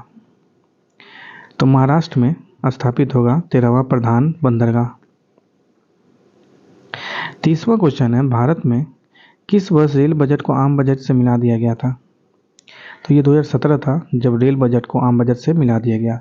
तो और भारत में पहली बार डिजिटल बजट या पेपरलेस बजट, मतलब देखे होंगे आप, टैब पे बजट लेके आया गया। तो वो कब हुआ था? 2021 में हुआ था। 2021-22 का जब बजट निर्मला सीतारमन ने लाया था, उस समय पहला पेपरलेस आया था और रेल बजट और को आम बजट से मिला दिया गया था 2017 में। 31वां क्वेश्चन है, प्रधानमंत्री किसान सम्मान निधि योजना किस तारीख को शुरू की गई थी? तो प्रधानमंत्री किसान सम्मान निधि योजना, इसी के तहत 6,000 रुपया दिया जाता है किसान को 3 इंस्टॉलमेंट में, मतलब 2,000 करके 3 बार दिया जाता है। तो 1 फरवरी 2019 को आया था ये इलेक्शन के वक्त। 32वां क्वेश्चन है, गरीबी रेखा को निर्धारित करने के लिए कौन सा संगठन सर्वेक्षण करता है? तो ये आपका नीति आयोग सर्वेक्षण करता है गरीबी रेखा को निर्धारित करने के लिए। 33वां क्वेश्चन है, गुलाबी क्रांति संबंधित है, तो ओनियन प्याज के उत्पादन से संबंधित है गुलाबी क्रांति, पिंक रिवॉल्यूशन। 34वां क्वेश्चन है, रॉबिनहुड प्रभाव निम्नलिखित में से किससे संबंधित है? तो इनकम के पुनर्वितरण से। आप देखे होंगे रॉबिनहुड बोला जाता है, वो क्या करता है? गरीबों से पैसा चुराता है और अमीरों से पैसा चुराता है और गरीबों में बांट देता है। ऐसा नहीं कि वो अपने पास रखता है, गरीबों में बांट देता है। उसको क्या बोलते थे? हम लोग सुनते आ रहा है, रॉबिनहुड बोलते हैं। यहीं से पता चल जाता है रॉबिनहुड प्रभाव क्या है। मतलब आय का जो पुनर्वितरण, मतलब कि जो गरीब से धनिक से लेके उसको वितरण कर रहे हैं गरीबों में, ताकि ये अमीर जो है थोड़ा सा नीचे हो, गरीबी की तरफ आए। गरीब तो नहीं आएगा पर जो गरीब है वो थोड़ा ऊपर की तरफ जाए, तो इसे पुनर्वितरण बोलते हैं, रीडिस्ट्रीब्यूशन बोलते हैं इसी को। 35वां क्वेश्चन है, डेयरी उद्योग आर्थिक गतिविधि के किस क्षेत्र में आता है? तो प्राइमरी में मैंने बताया था, जो एग्रीकल्चर से रिलेटेड जितना चीज़ है प्राथमिक क्षेत्र में आता है। 36वां क्वेश्चन है, भारत के संविधान में पंचवर्षीय योजनाओं की अवधारणा किस देश से? देखिए पूछ लिया, तो रूस से आया है हमारे देश में, रशिया से आया था पंचवर्षीय योजना, 5 ईयर प्लान। 37वां क्वेश्चन है, वस्तुओं के आयात और निर्यात पर लगाया जाने वाला कर किस नाम से जाना जाता है? तो इसको कस्टम ड्यूटी बोलते हैं। मतलब जब कोई भी बाहर से सामान आता है ना जहाज पे, तो आप वहाँ पे कस्टम के आदमी होते हैं। बहुत सारे टीवी में मूवी में देखते भी हो, कस्टम के आदमी होते हैं। रील में भी देखते हो, जो सोना पकड़ता है वो कौन पकड़ता है? वो कस्टम का आदमी होता है, कस्टम डिपार्टमेंट का होता है वो लोग। जो क्योंकि विदेश से जब कोई आता है तो सबसे पहले ये लोग उस पर नज़र डालते हैं। तो इसीलिए कस्टम का आदमी हो गया, तो कौन शुल्क उसको देना? कस्टम। अब ये लोग सेवा दे रहा है वहाँ पे, एक तरह से सेवा ही कर रहा है वो लोग, तो उसको पैसा चाहिए उसको डिपार्टमेंट को चलाने के लिए, इसीलिए कस्टम शुल्क लिया जा रहा है, सीमा शुल्क। 38वां क्वेश्चन है, भारत ने किस पंचवर्षीय योजना के दौरान मिश्रित अर्थव्यवस्था को अपनाया था? मतलब मिक्स्ड इकोनॉमी। मिक्स्ड इकोनॉमी मतलब समझते हैं? मिक्स इकोनॉमी मतलब होता है कैपिटलिज्म प्लस मतलब सोशलिज्म। मतलब कि जैसे चाइना में क्या सारी जो चीज़ें हैं ना सरकार कंट्रोल करती है। ऐसा नहीं कि हमारी प्राइवेट नहीं है, मैक्सिमम सब चीज़ सब वजह सरकार ही कंट्रोल कर रही है। और ये रूस में हर एक चीज़ लगभग सरकार कंट्रोल करती है। मतलब हर एक कंपनी का बात करो, हर एक चीज़, मतलब हर एक कंपनी भी लगभग अधिकतर पे मतलब सरकार का ही है। तो वो क्या हो जाए कैपिटलिज्म, उसको बोल देंगे ऐसे, कम्युनिस्ट बोलते हैं, कम्युनिज्म बोलते हैं। तो वो कम्युनिज्म तो अलग चीज़ हो गया। मतलब इसमें क्या सब सरकार के अंडर में कंट्रोल है। मगर अमेरिका में जाइएगा तो सारी जो कंपनी ऑलमोस्ट सारी की डिफेंस विफेंस को छोड़ के लगभग हर चीज़ की कंपनी वहाँ पे प्राइवेट है ना, हर चीज़ की कंपनी अमेरिका में। तो ये देखिए अमेरिका में क्या हर चीज़ प्राइवेट है, चाइना में क्या लगभग हर चीज़ सरकारी है। तो इस दोनों के बीच में हम लोग मतलब बहुत सारी चीज़ें में हम देखिए हर एक लगभग हर एक सेक्टर में, चाहे टेलीकॉम हो, मोबाइल वाला भी हो, चाहे खाना बनाने वाला हो, चाहे तेल का हो, चाहे कोयले का हो, चाहे इसका हो उसका, हमारे देश में हर में सरकारी कंपनी आपको दिखेगी। इसी कारण से क्योंकि हम मिश्रित इकोनॉमी को फॉलो करते हैं, ना हम अमेरिका हैं और ना हम चाइना है। इसी को बोला जाता है मिक्स्ड इकोनॉमी, मिश्रित अर्थव्यवस्था। और ये सेकंड जो दूसरा ही पंचवर्षीय योजना था उसी समय हम लोगों ने डिसाइड कर लिया था और आज भी हम उसी पे हैं। 39वां क्वेश्चन है, बल्कि अभी का गवर्नमेंट मिक्स से हम कैपिटल की तरफ ज़्यादा जा रहा है ना, कैपिटलिज्म की तरफ। 39वां क्वेश्चन है, खुले बाजार की क्रिया ओपन मार्केट ऑपरेशन किस नीति का अंग है? तो इसमें से ना साख नीति, प्रशुल्क नीति, व्यापार, ऐसा कुछ नहीं है, ये सभी गलत है। ये देखिएगा तो मॉनेटरी पॉलिसी होती है, ये मॉनेटरी पॉलिसी का अंग होता है, मॉनेटरी पॉलिसी।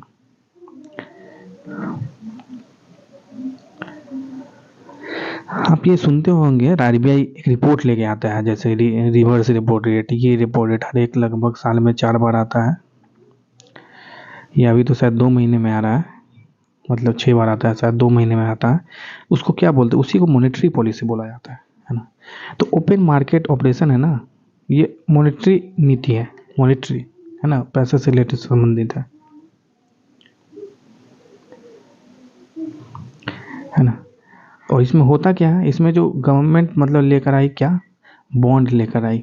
बॉन्ड मतलब बॉन्ड पेपर होता है कि भाई तुम मेरे को इतना पैसा दे दो, एक कागज़ पे लिख दिया जाएगा। सरकार को रंजीत कुमार ने 1 लाख रुपया दे दिया तो सरकार उसको हर साल लगभग 5% 6% इंटरेस्ट देगी और कुछ साल के बाद लगभग 10 साल 15 साल के बाद ये पूरा पैसा भी लौटा देगी।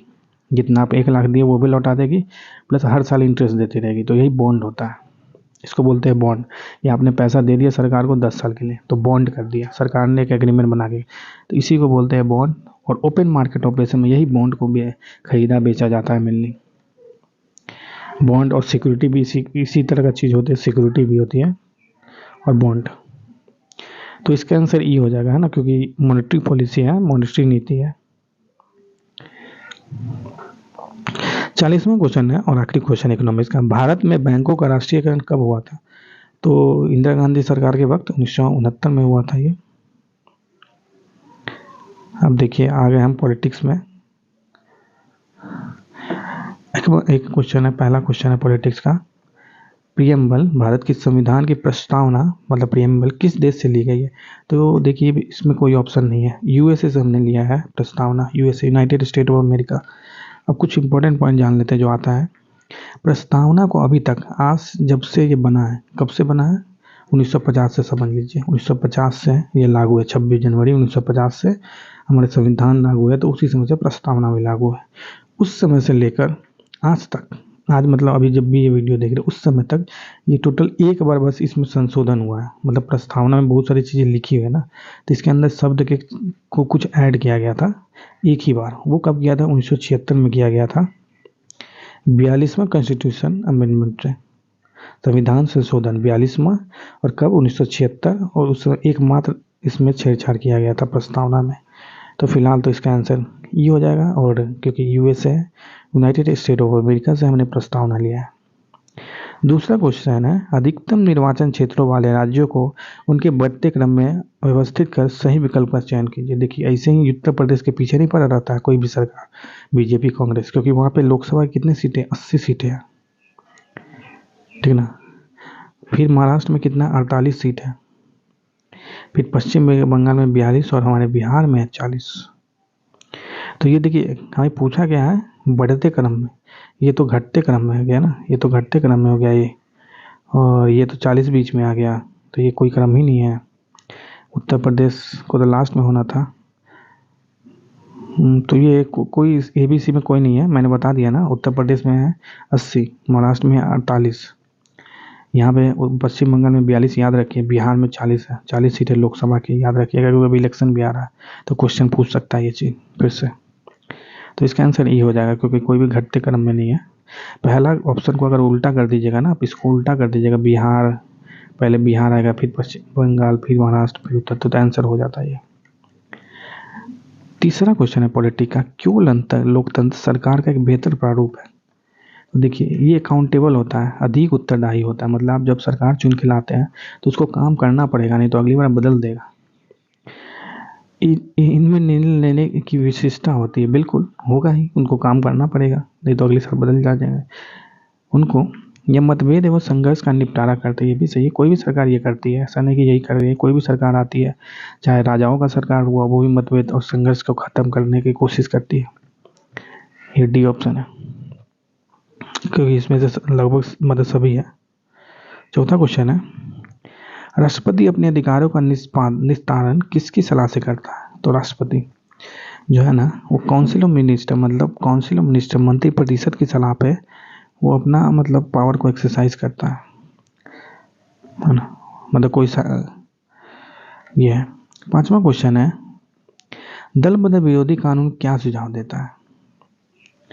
मतलब एक समय में क्या हो रहा था कि कोई इलेक्शन जीता था कोई सीट से, मतलब सपोज कीजिए कोई ए आदमी है, कांग्रेस में था, कांग्रेस इसको सीट दिया और एक वो सीट जीत गया इलेक्शन में। फिर जब इलेक्शन हो गया, जीत गया, उसके बाद क्या करता था, ये बीजेपी को ज्वाइन कर लिया, ये कांग्रेस का आदमी बाद में बीजेपी को ज्वाइन कर लिया, तो कांग्रेस की सरकार गिर जाती थी इस तरह से, है ना, और बीजेपी को फायदा हो जाता। बल्कि उस जमाने में बीजेपी था नहीं, जब ये बना था कानून दल बदल, उस समय बीजेपी नाम का पार्टी भी नहीं था सही से, है ना। उस समय जनता दल की सरकार ही हुआ करती थी, या जनता पार्टी थे, बीजेडी थी, बीजू जनता ऐसे थी, मतलब बीजेपी एग्जैक्ट नहीं था। तो क्या करता था, इलेक्शन में जीतने के बाद वो अपना पार्टी बदल दिया, तो ये गलत चीज़ था, बहुत दिक्कत होता था। तो इसलिए आया दल बदल कानून, ताकि ये पार्टी बदल ना सके अपना, उनको रोका जाए, तब ये बदल सकते हैं। अगर मान लीजिए कोई कांग्रेस है और कांग्रेस का सीट है 15, मान लीजिए 15 सीट पे वो जीता है बिहार में, सपोज कीजिए, तो 15 का 1/3 मतलब 5 लोग एकाएक छोड़ के चले जाते हैं इसके मंत्रिमंडल से, 5 लोग, तब ये दल बदल कानून की तरफ उनको कोई प्रॉब्लम नहीं होगा, वो आराम से जा सकते हैं वो लोग। पर अगर एक आदमी कोई गया 15 में से, कोई एक आदमी 2 आदमी छोड़ के चला गया, तो इनका सीट चला जाएगा, फिर से इलेक्शन लड़िए, ये मतलब इनका सीट चला जाएगा, और भी बहुत सारी इन पे कार्रवाई हो सकती है। तो फिलहाल इस आंसर का भी आंसर, इस क्वेश्चन का बी आंसर था, पांचवा का। छठा क्वेश्चन है, किसका कथन है लोकतांत्रिक सरकार जनता की है, जनता के लिए एवं जनता द्वारा है? तो ये अब्राहम लिंकन ने बोला था। सातवां क्वेश्चन है, शिक्षा का अधिकार, राइट टू एजुकेशन को 1 अप्रैल 2010 को प्रारंभ में आया, किस मौलिक अधिकार के अंतर्गत आता है? तो ये राइट टू फ्रीडम के अंतर्गत, मतलब स्वतंत्रता के अधिकार की तरफ आता है, राइट टू एजुकेशन।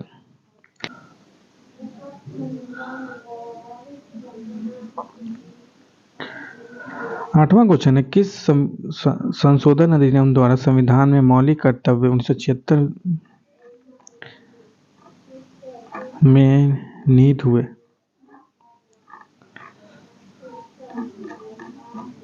तो वही वो 42वां संशोधन मैंने बताया था ऊपर में, 42वां संशोधन, इसी में हमारा जो प्रस्तावना है, प्रियम्बल पहली बार संशोधित हुआ था, पहली और आखिरी बार, है ना। तो 1976 में ही 42वां संशोधन में, तो इसी में फंडामेंटल ड्यूटी, मौलिक कर्तव्य को भी ऐड किया गया। अभी टोटल कितने फंडामेंटल ड्यूटी है? 11 है, पर जब याद रखिए 11 है बस।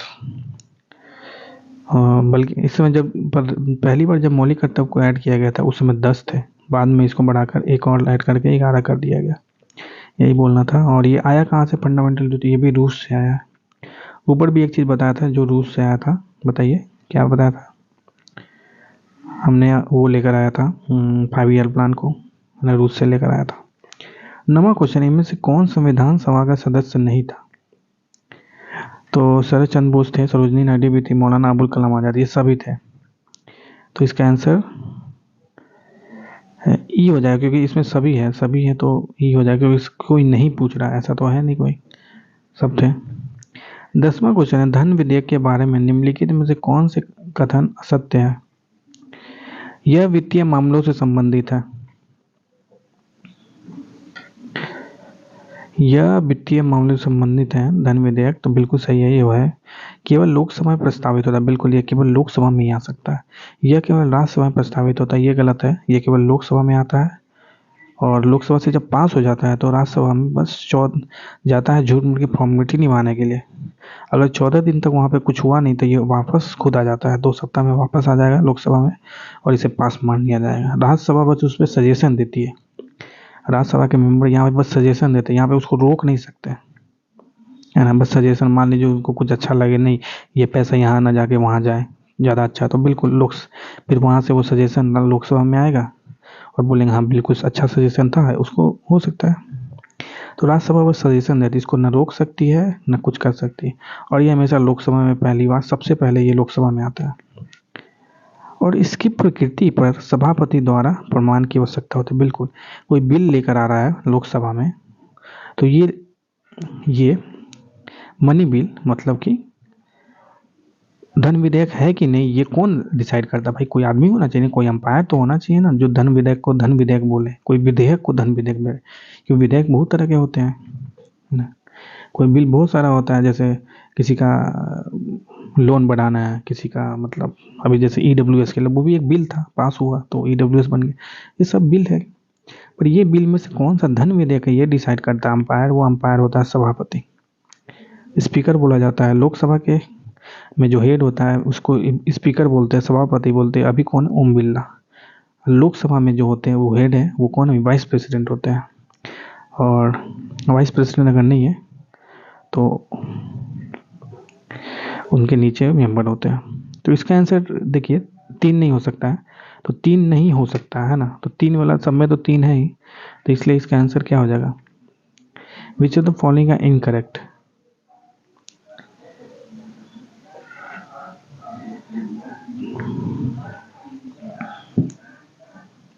तो देखा जाए तो ये इसका आंसर डी होना चाहिए, क्योंकि देखिए 3 है इसमें, मतलब ये भी ऑप्शन नहीं हो सकता है। तो सॉरी, क्योंकि ये चीज तो सही है तो कोई ऑप्शन है, तो ई हो जाएगा इसमें से कोई भी मतलब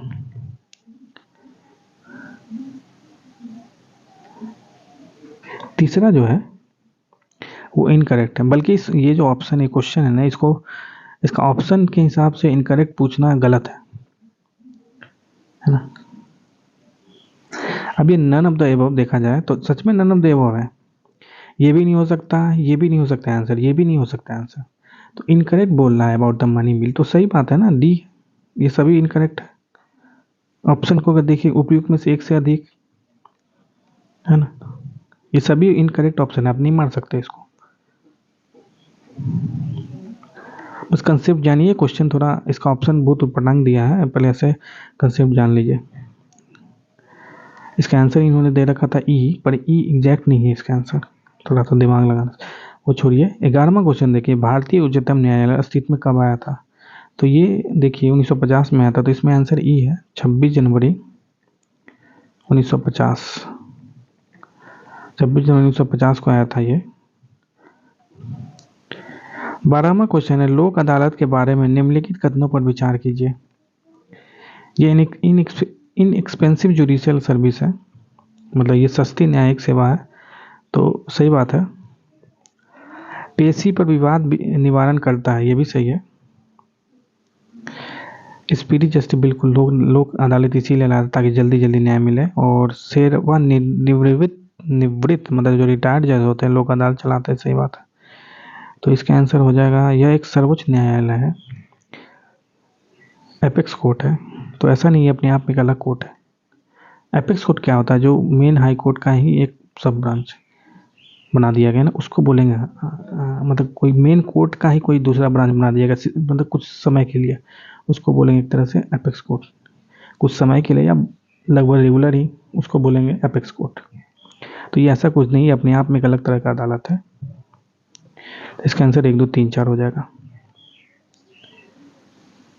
13वां क्वेश्चन है, विश्व के किस देश द्वारा 1948 से लेकर 89 के मध्य रंग भेद का एक अधिकार नीति की तरह पालन किया गया? तो ये साउथ अफ्रीका में था इस समय ना, इसी समय बहुत ज़्यादा रंग भेद होता था। ये साउथ अफ्रीका, और इसी से किसी अपार्थीड, जो अपार्थीड था ना, इससे किन्होंने लड़ा था? यही नेल्सन मंडेला। नेल्सन मंडेला वही थे जिन्होंने लड़ा था रंग भेद के खिलाफ। लगभग 27 साल ये जेल में रहे थे लड़ते लड़ते। 14वां क्वेश्चन है, राष्ट्रीय वोटर दिवस कब मनाया जाता है? नेशनल वोटर्स डे मनाया जाता है आपका 25 जनवरी को। 15वां क्वेश्चन है, संयुक्त राष्ट्र सुरक्षा परिषद के बारे में कौन सा कथन असत्य है? तो यूनाइटेड नेशन जनरल असेंबली यूएनजी है। तो इसमें 15 सदस्य होते हैं, जिनमें 5 स्थायी होते हैं और 10 का चुनाव सभा द्वारा 2 वर्ष की अवधि के लिए होता है। बिल्कुल सही बात है ये।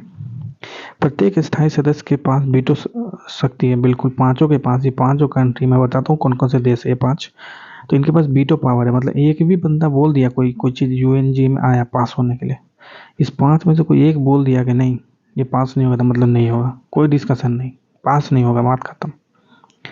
और आईएमएफ वो विश्व बैंक इसकी निधिकरण एजेंसी, बिल्कुल गलत है ये बिल्कुल अलग चीज़ है। आईएमएफ, वर्ल्ड बैंक, ये बिल्कुल अलग चीज़ है, इससे रिलेटेड नहीं है। तो ये 5 स्थायी देश है कौन? देखिए यूएसए है, ये जो सेकेंड वर्ल्ड वॉर जितने लोग जीते थे ना, वो लोग है 5 स्थायी सदस्य, यूएसए है। फिर आपका आ जाते हैं फ्रांस, फिर ब्रिटेन, फिर रसिया, और इधर चाइना। यूएसए, फ्रांस, ब्रिटेन, रसिया, चाइना, ये 5 अस्थायी सदस्य, और 10 लोग चुन के आते हैं हमेशा, और 2-2 साल के लिए आते हैं। तो इसका आंसर सी नहीं हो सकता है। तो उपयुक्त में से मतलब हमें नो पूछ रहा था, असत्य पूछ रहा था, तो सी हो गया आंसर, असत्य है।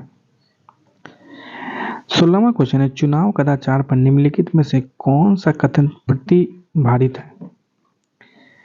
तो सत्तारूढ़ दल द्वारा सरकारी मशीनरी का दुरुपयोग, तो बात सही है।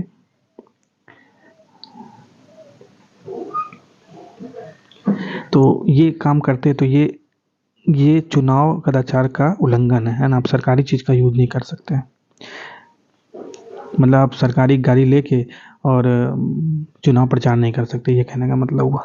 वोटरों को धमकाने में अत्यधिक धन का प्रयोग, ये धमकाना ही गलत है, और धन का प्रयोग, गलत तरीके का धन का प्रयोग करना भी गलत है। एक लिमिट है, हर एक इलेक्शन का एक लिमिट होता है, उतना ही खर्च करना होता है। तीसरा ऑप्शन, दल गठबंधन द्वारा लोक समर्थन का विश्वास, पॉपुलर सपोर्ट एंजॉयड बाय ए पार्टी। तो ये ऐसा कुछ नहीं है, कदाचार का बिल्कुल ये विरोध नहीं है। तो ये दोनों आंसर इसका होगा, तो इसके कारण इसका आंसर डी हो जाएगा। 17वां क्वेश्चन है, मंडल आयोग ने 1980 की अपनी रिपोर्ट में सरकारी नौकरियों में सामाजिक एवं शैक्षणिक तौर पर पिछड़े वर्ग को कितने प्रतिशत आरक्षण की प्रस्तुति दी थी? तो ये था 27%, जो कि आज भी है। फर्क है एनसीएल और नॉन एनसीएल आ गया, नॉन क्रीमिलियर। 18वां क्वेश्चन है, कौन सा मौलिक अधिकार संविधान का हृदय एवं आत्मा कहलाता है? तो ये हृदय और आत्मा का शब्द जो प्रयोग किया गया था अम्बेडकर साहब के द्वारा किया गया था आर्टिकल 32 को लेके, है ना। और आर्टिकल 32 आपका ये है, ये संवैधानिक उपचारों का अधिकार जो है ना, आर्टिकल 32 कहलाता है। यही आर्टिकल 32, इसके तहत ये यही बोलता है कि अगर आपका कोई भी संवैधानिक मौलिक अधिकार, फंडामेंटल राइट का हनन हो रहा है, तो आप सीधे सुप्रीम कोर्ट में जा सकते हैं। किसके? आर्टिकल 32 के तहत। और आर्टिकल 200 कुछ है, 200 उसके तहत हाई कोर्ट में भी जा सकते हैं आप। तो इसमें ऐसे नहीं है, मतलब कि ऑप्शन नहीं है इसमें, है ना। तो इसका आंसर ई हो जाएगा, क्योंकि इसका आंसर क्या है, 18 का आंसर ऐसा होगा, संवैधानिक उपचारों का अधिकार, राइट टू कॉन्स्टिट्यूशनल रिमेडीज। 19वां क्वेश्चन है, कौन सा अधिकार अल्पसंख्यक के प्रति विशेष है? तो देखिए, तो ये कुछ नहीं, अल्पसंख्यक नहीं है। माइनॉरिटी के बारे में देखिए, आर्टिकल 30 में है चर्चा एक तरह से माइनॉरिटी के बारे में। तो इसका आंसर ई हो जाएगा, ई लास्ट, कोई नहीं है इसमें से। 20वां क्वेश्चन है, संविधान सभा के बारे में क्या सही नहीं है? इसमें 300 से अधिक सदस्य, तो सही बात है। जुलाई 1946 में इसकी प्रथम सभा हुई थी, ये गलत है, जुलाई में नहीं हुई थी। 9 एग्जैक्ट याद रखिए, ये भी पूछ देता है। 9 दिसंबर में हुई थी, 9 दिसंबर 1946 में हुई थी प्रथम सभा। उस समय इसके मेन प्रेसिडेंट कौन बने थे, मतलब मेन जो हेड होता है, जो प्रोसीडिंग जो कार्य हो रहे हैं उसका मेन ऑर्डर ऑर्डर बोलता नहीं आजकल देखते होंगे, वो कौन करके थे, वो सच्चिदानंद सिन्हा थे उस समय। और 11 दिसंबर को 1946 में राजेंद्र प्रसाद जाके मेन हेड बने थे, संविधान सभा के अध्यक्ष बने थे, प्रेसिडेंट बने थे। और उसके बाद से लेकर हमेशा के लिए वही राजेंद्र प्रसाद रहे थे।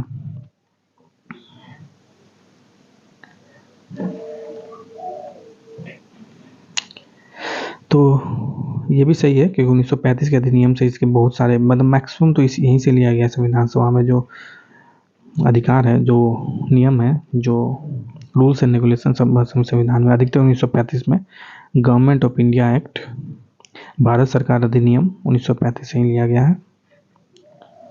तो इसका आंसर हो जाएगा बी, क्योंकि जुलाई नहीं है, दिसंबर, 9 दिसंबर 1946 आंसर है इसका। 21वां क्वेश्चन है, निम्नलिखित में से कौन सा बेल्जियम मॉडल का तत्व नहीं है?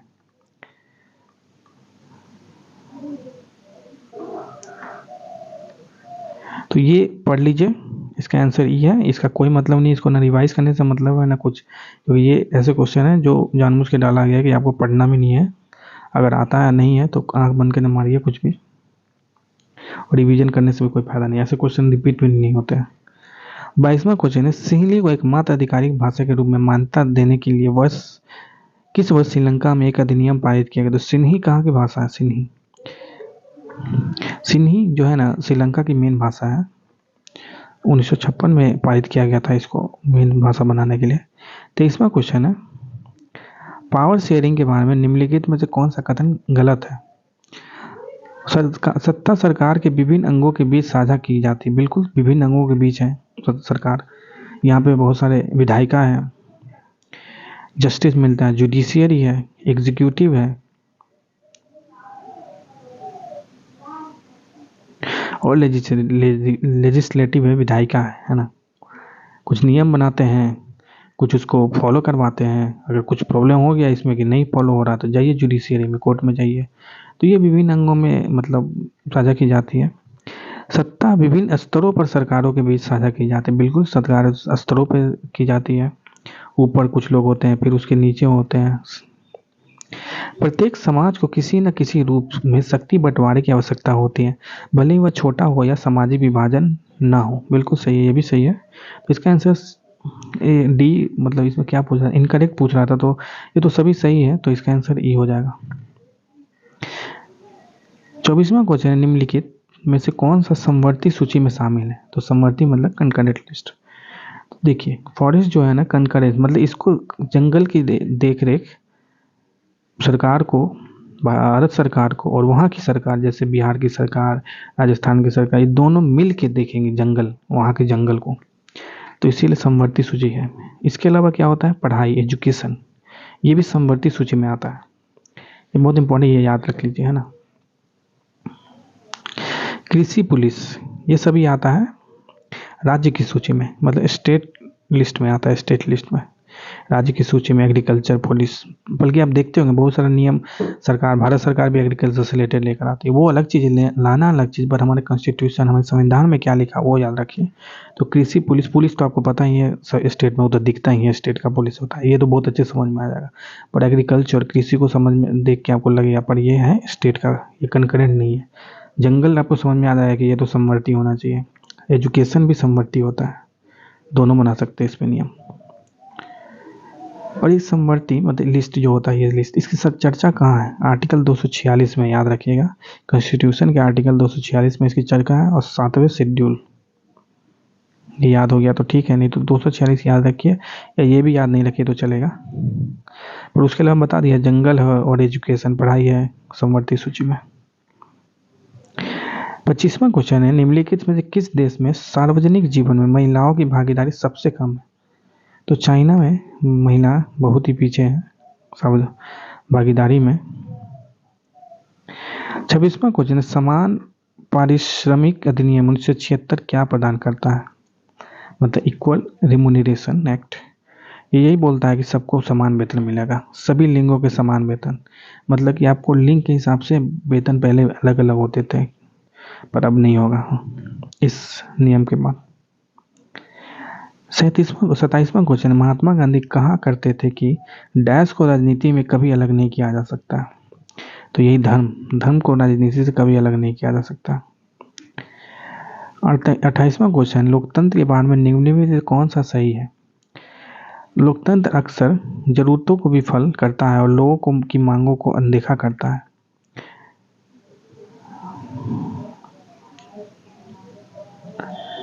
तो डेमोक्रेसी में बिल्कुल लोगों की मांगों को अनदेखा करता है और ज़रूरतों को विफल करता है। तो ये इसके दुष्परिणाम तो हैं, क्योंकि हर एक का तो मांग पूरा हो नहीं सकता, तो बहुत से लोगों का विफल करता है लोगों का। लोकतंत्र भ्रष्टाचार रहित है।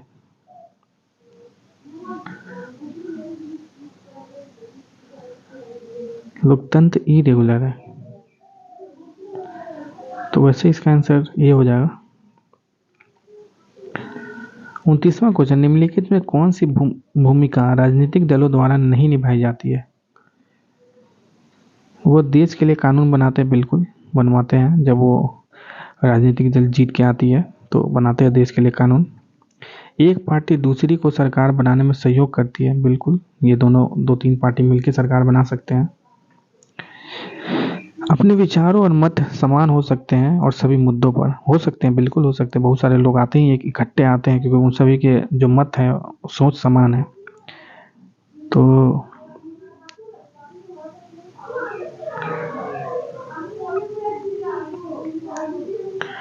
नहीं निभाई जाती। कौन सी भूमिका राजनीतिक दलों के द्वारा नहीं निभाई जाती है।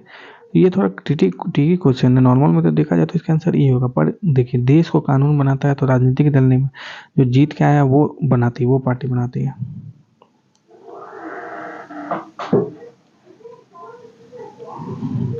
और बी तो आंसर होगा, बी तो मतलब सही है, पर इसके अनुसार नहीं, ऐसा नहीं है, ये हमेशा सही है। एक पार्टी दूसरे को मदद करती है, उनके विचार और मत समान हो सकते हैं सभी मुद्दों पर। तो ये नॉर्मली नहीं होता है, तो ये आंसर जरूर होगा। तो इसका आंसर डी हो जाएगा, पहला और सी इसका आंसर है। 30वां क्वेश्चन है, एक राज्य पार्टी बनने के लिए एक पार्टी को राज्य की विधानसभा, राज्य में जो विधानसभा होता है और विधान परिषद होता है, नॉर्मली विधानसभा का चुनाव होता है ना, विधान परिषद का चुनाव नहीं होता है।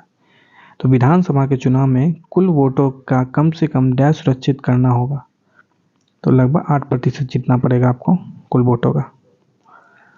31वां क्वेश्चन है, निम्नलिखित में से कौन सा देश एक साथ आने वाले संघ के अंतर्गत आता है। तो ये स्विट्जरलैंड है।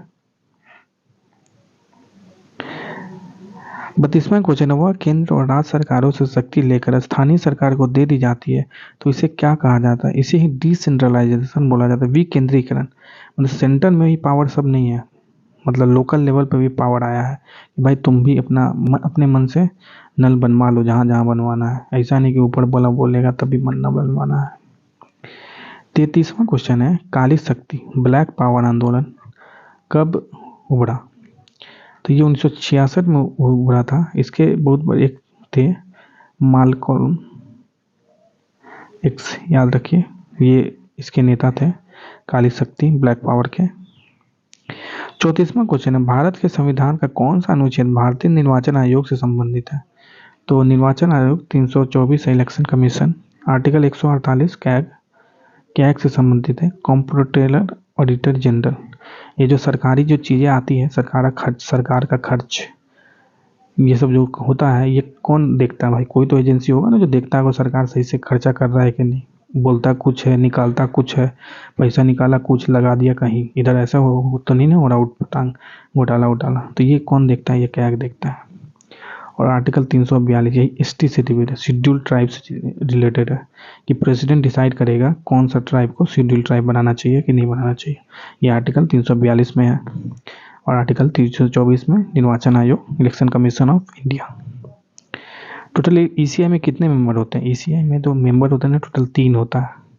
इसमें एक हेड होता है, मुख्य चुनाव आयुक्त होता है, और दूसरे चुनाव आयुक्त होते हैं, 2 चुनाव आयुक्त होते हैं। याद रखिएगा, पूछ लेता है कि इलेक्शन कमीशन में कितने मेंबर होते हैं, 3 मेंबर होते हैं, याद रखिएगा। 35वां क्वेश्चन है, भारतीय संविधान का अनुच्छेद 300 किससे संबंधित है? तो ये देखिए मुकदमे और कार्यवाही से संबंधित है, आर्टिकल 300।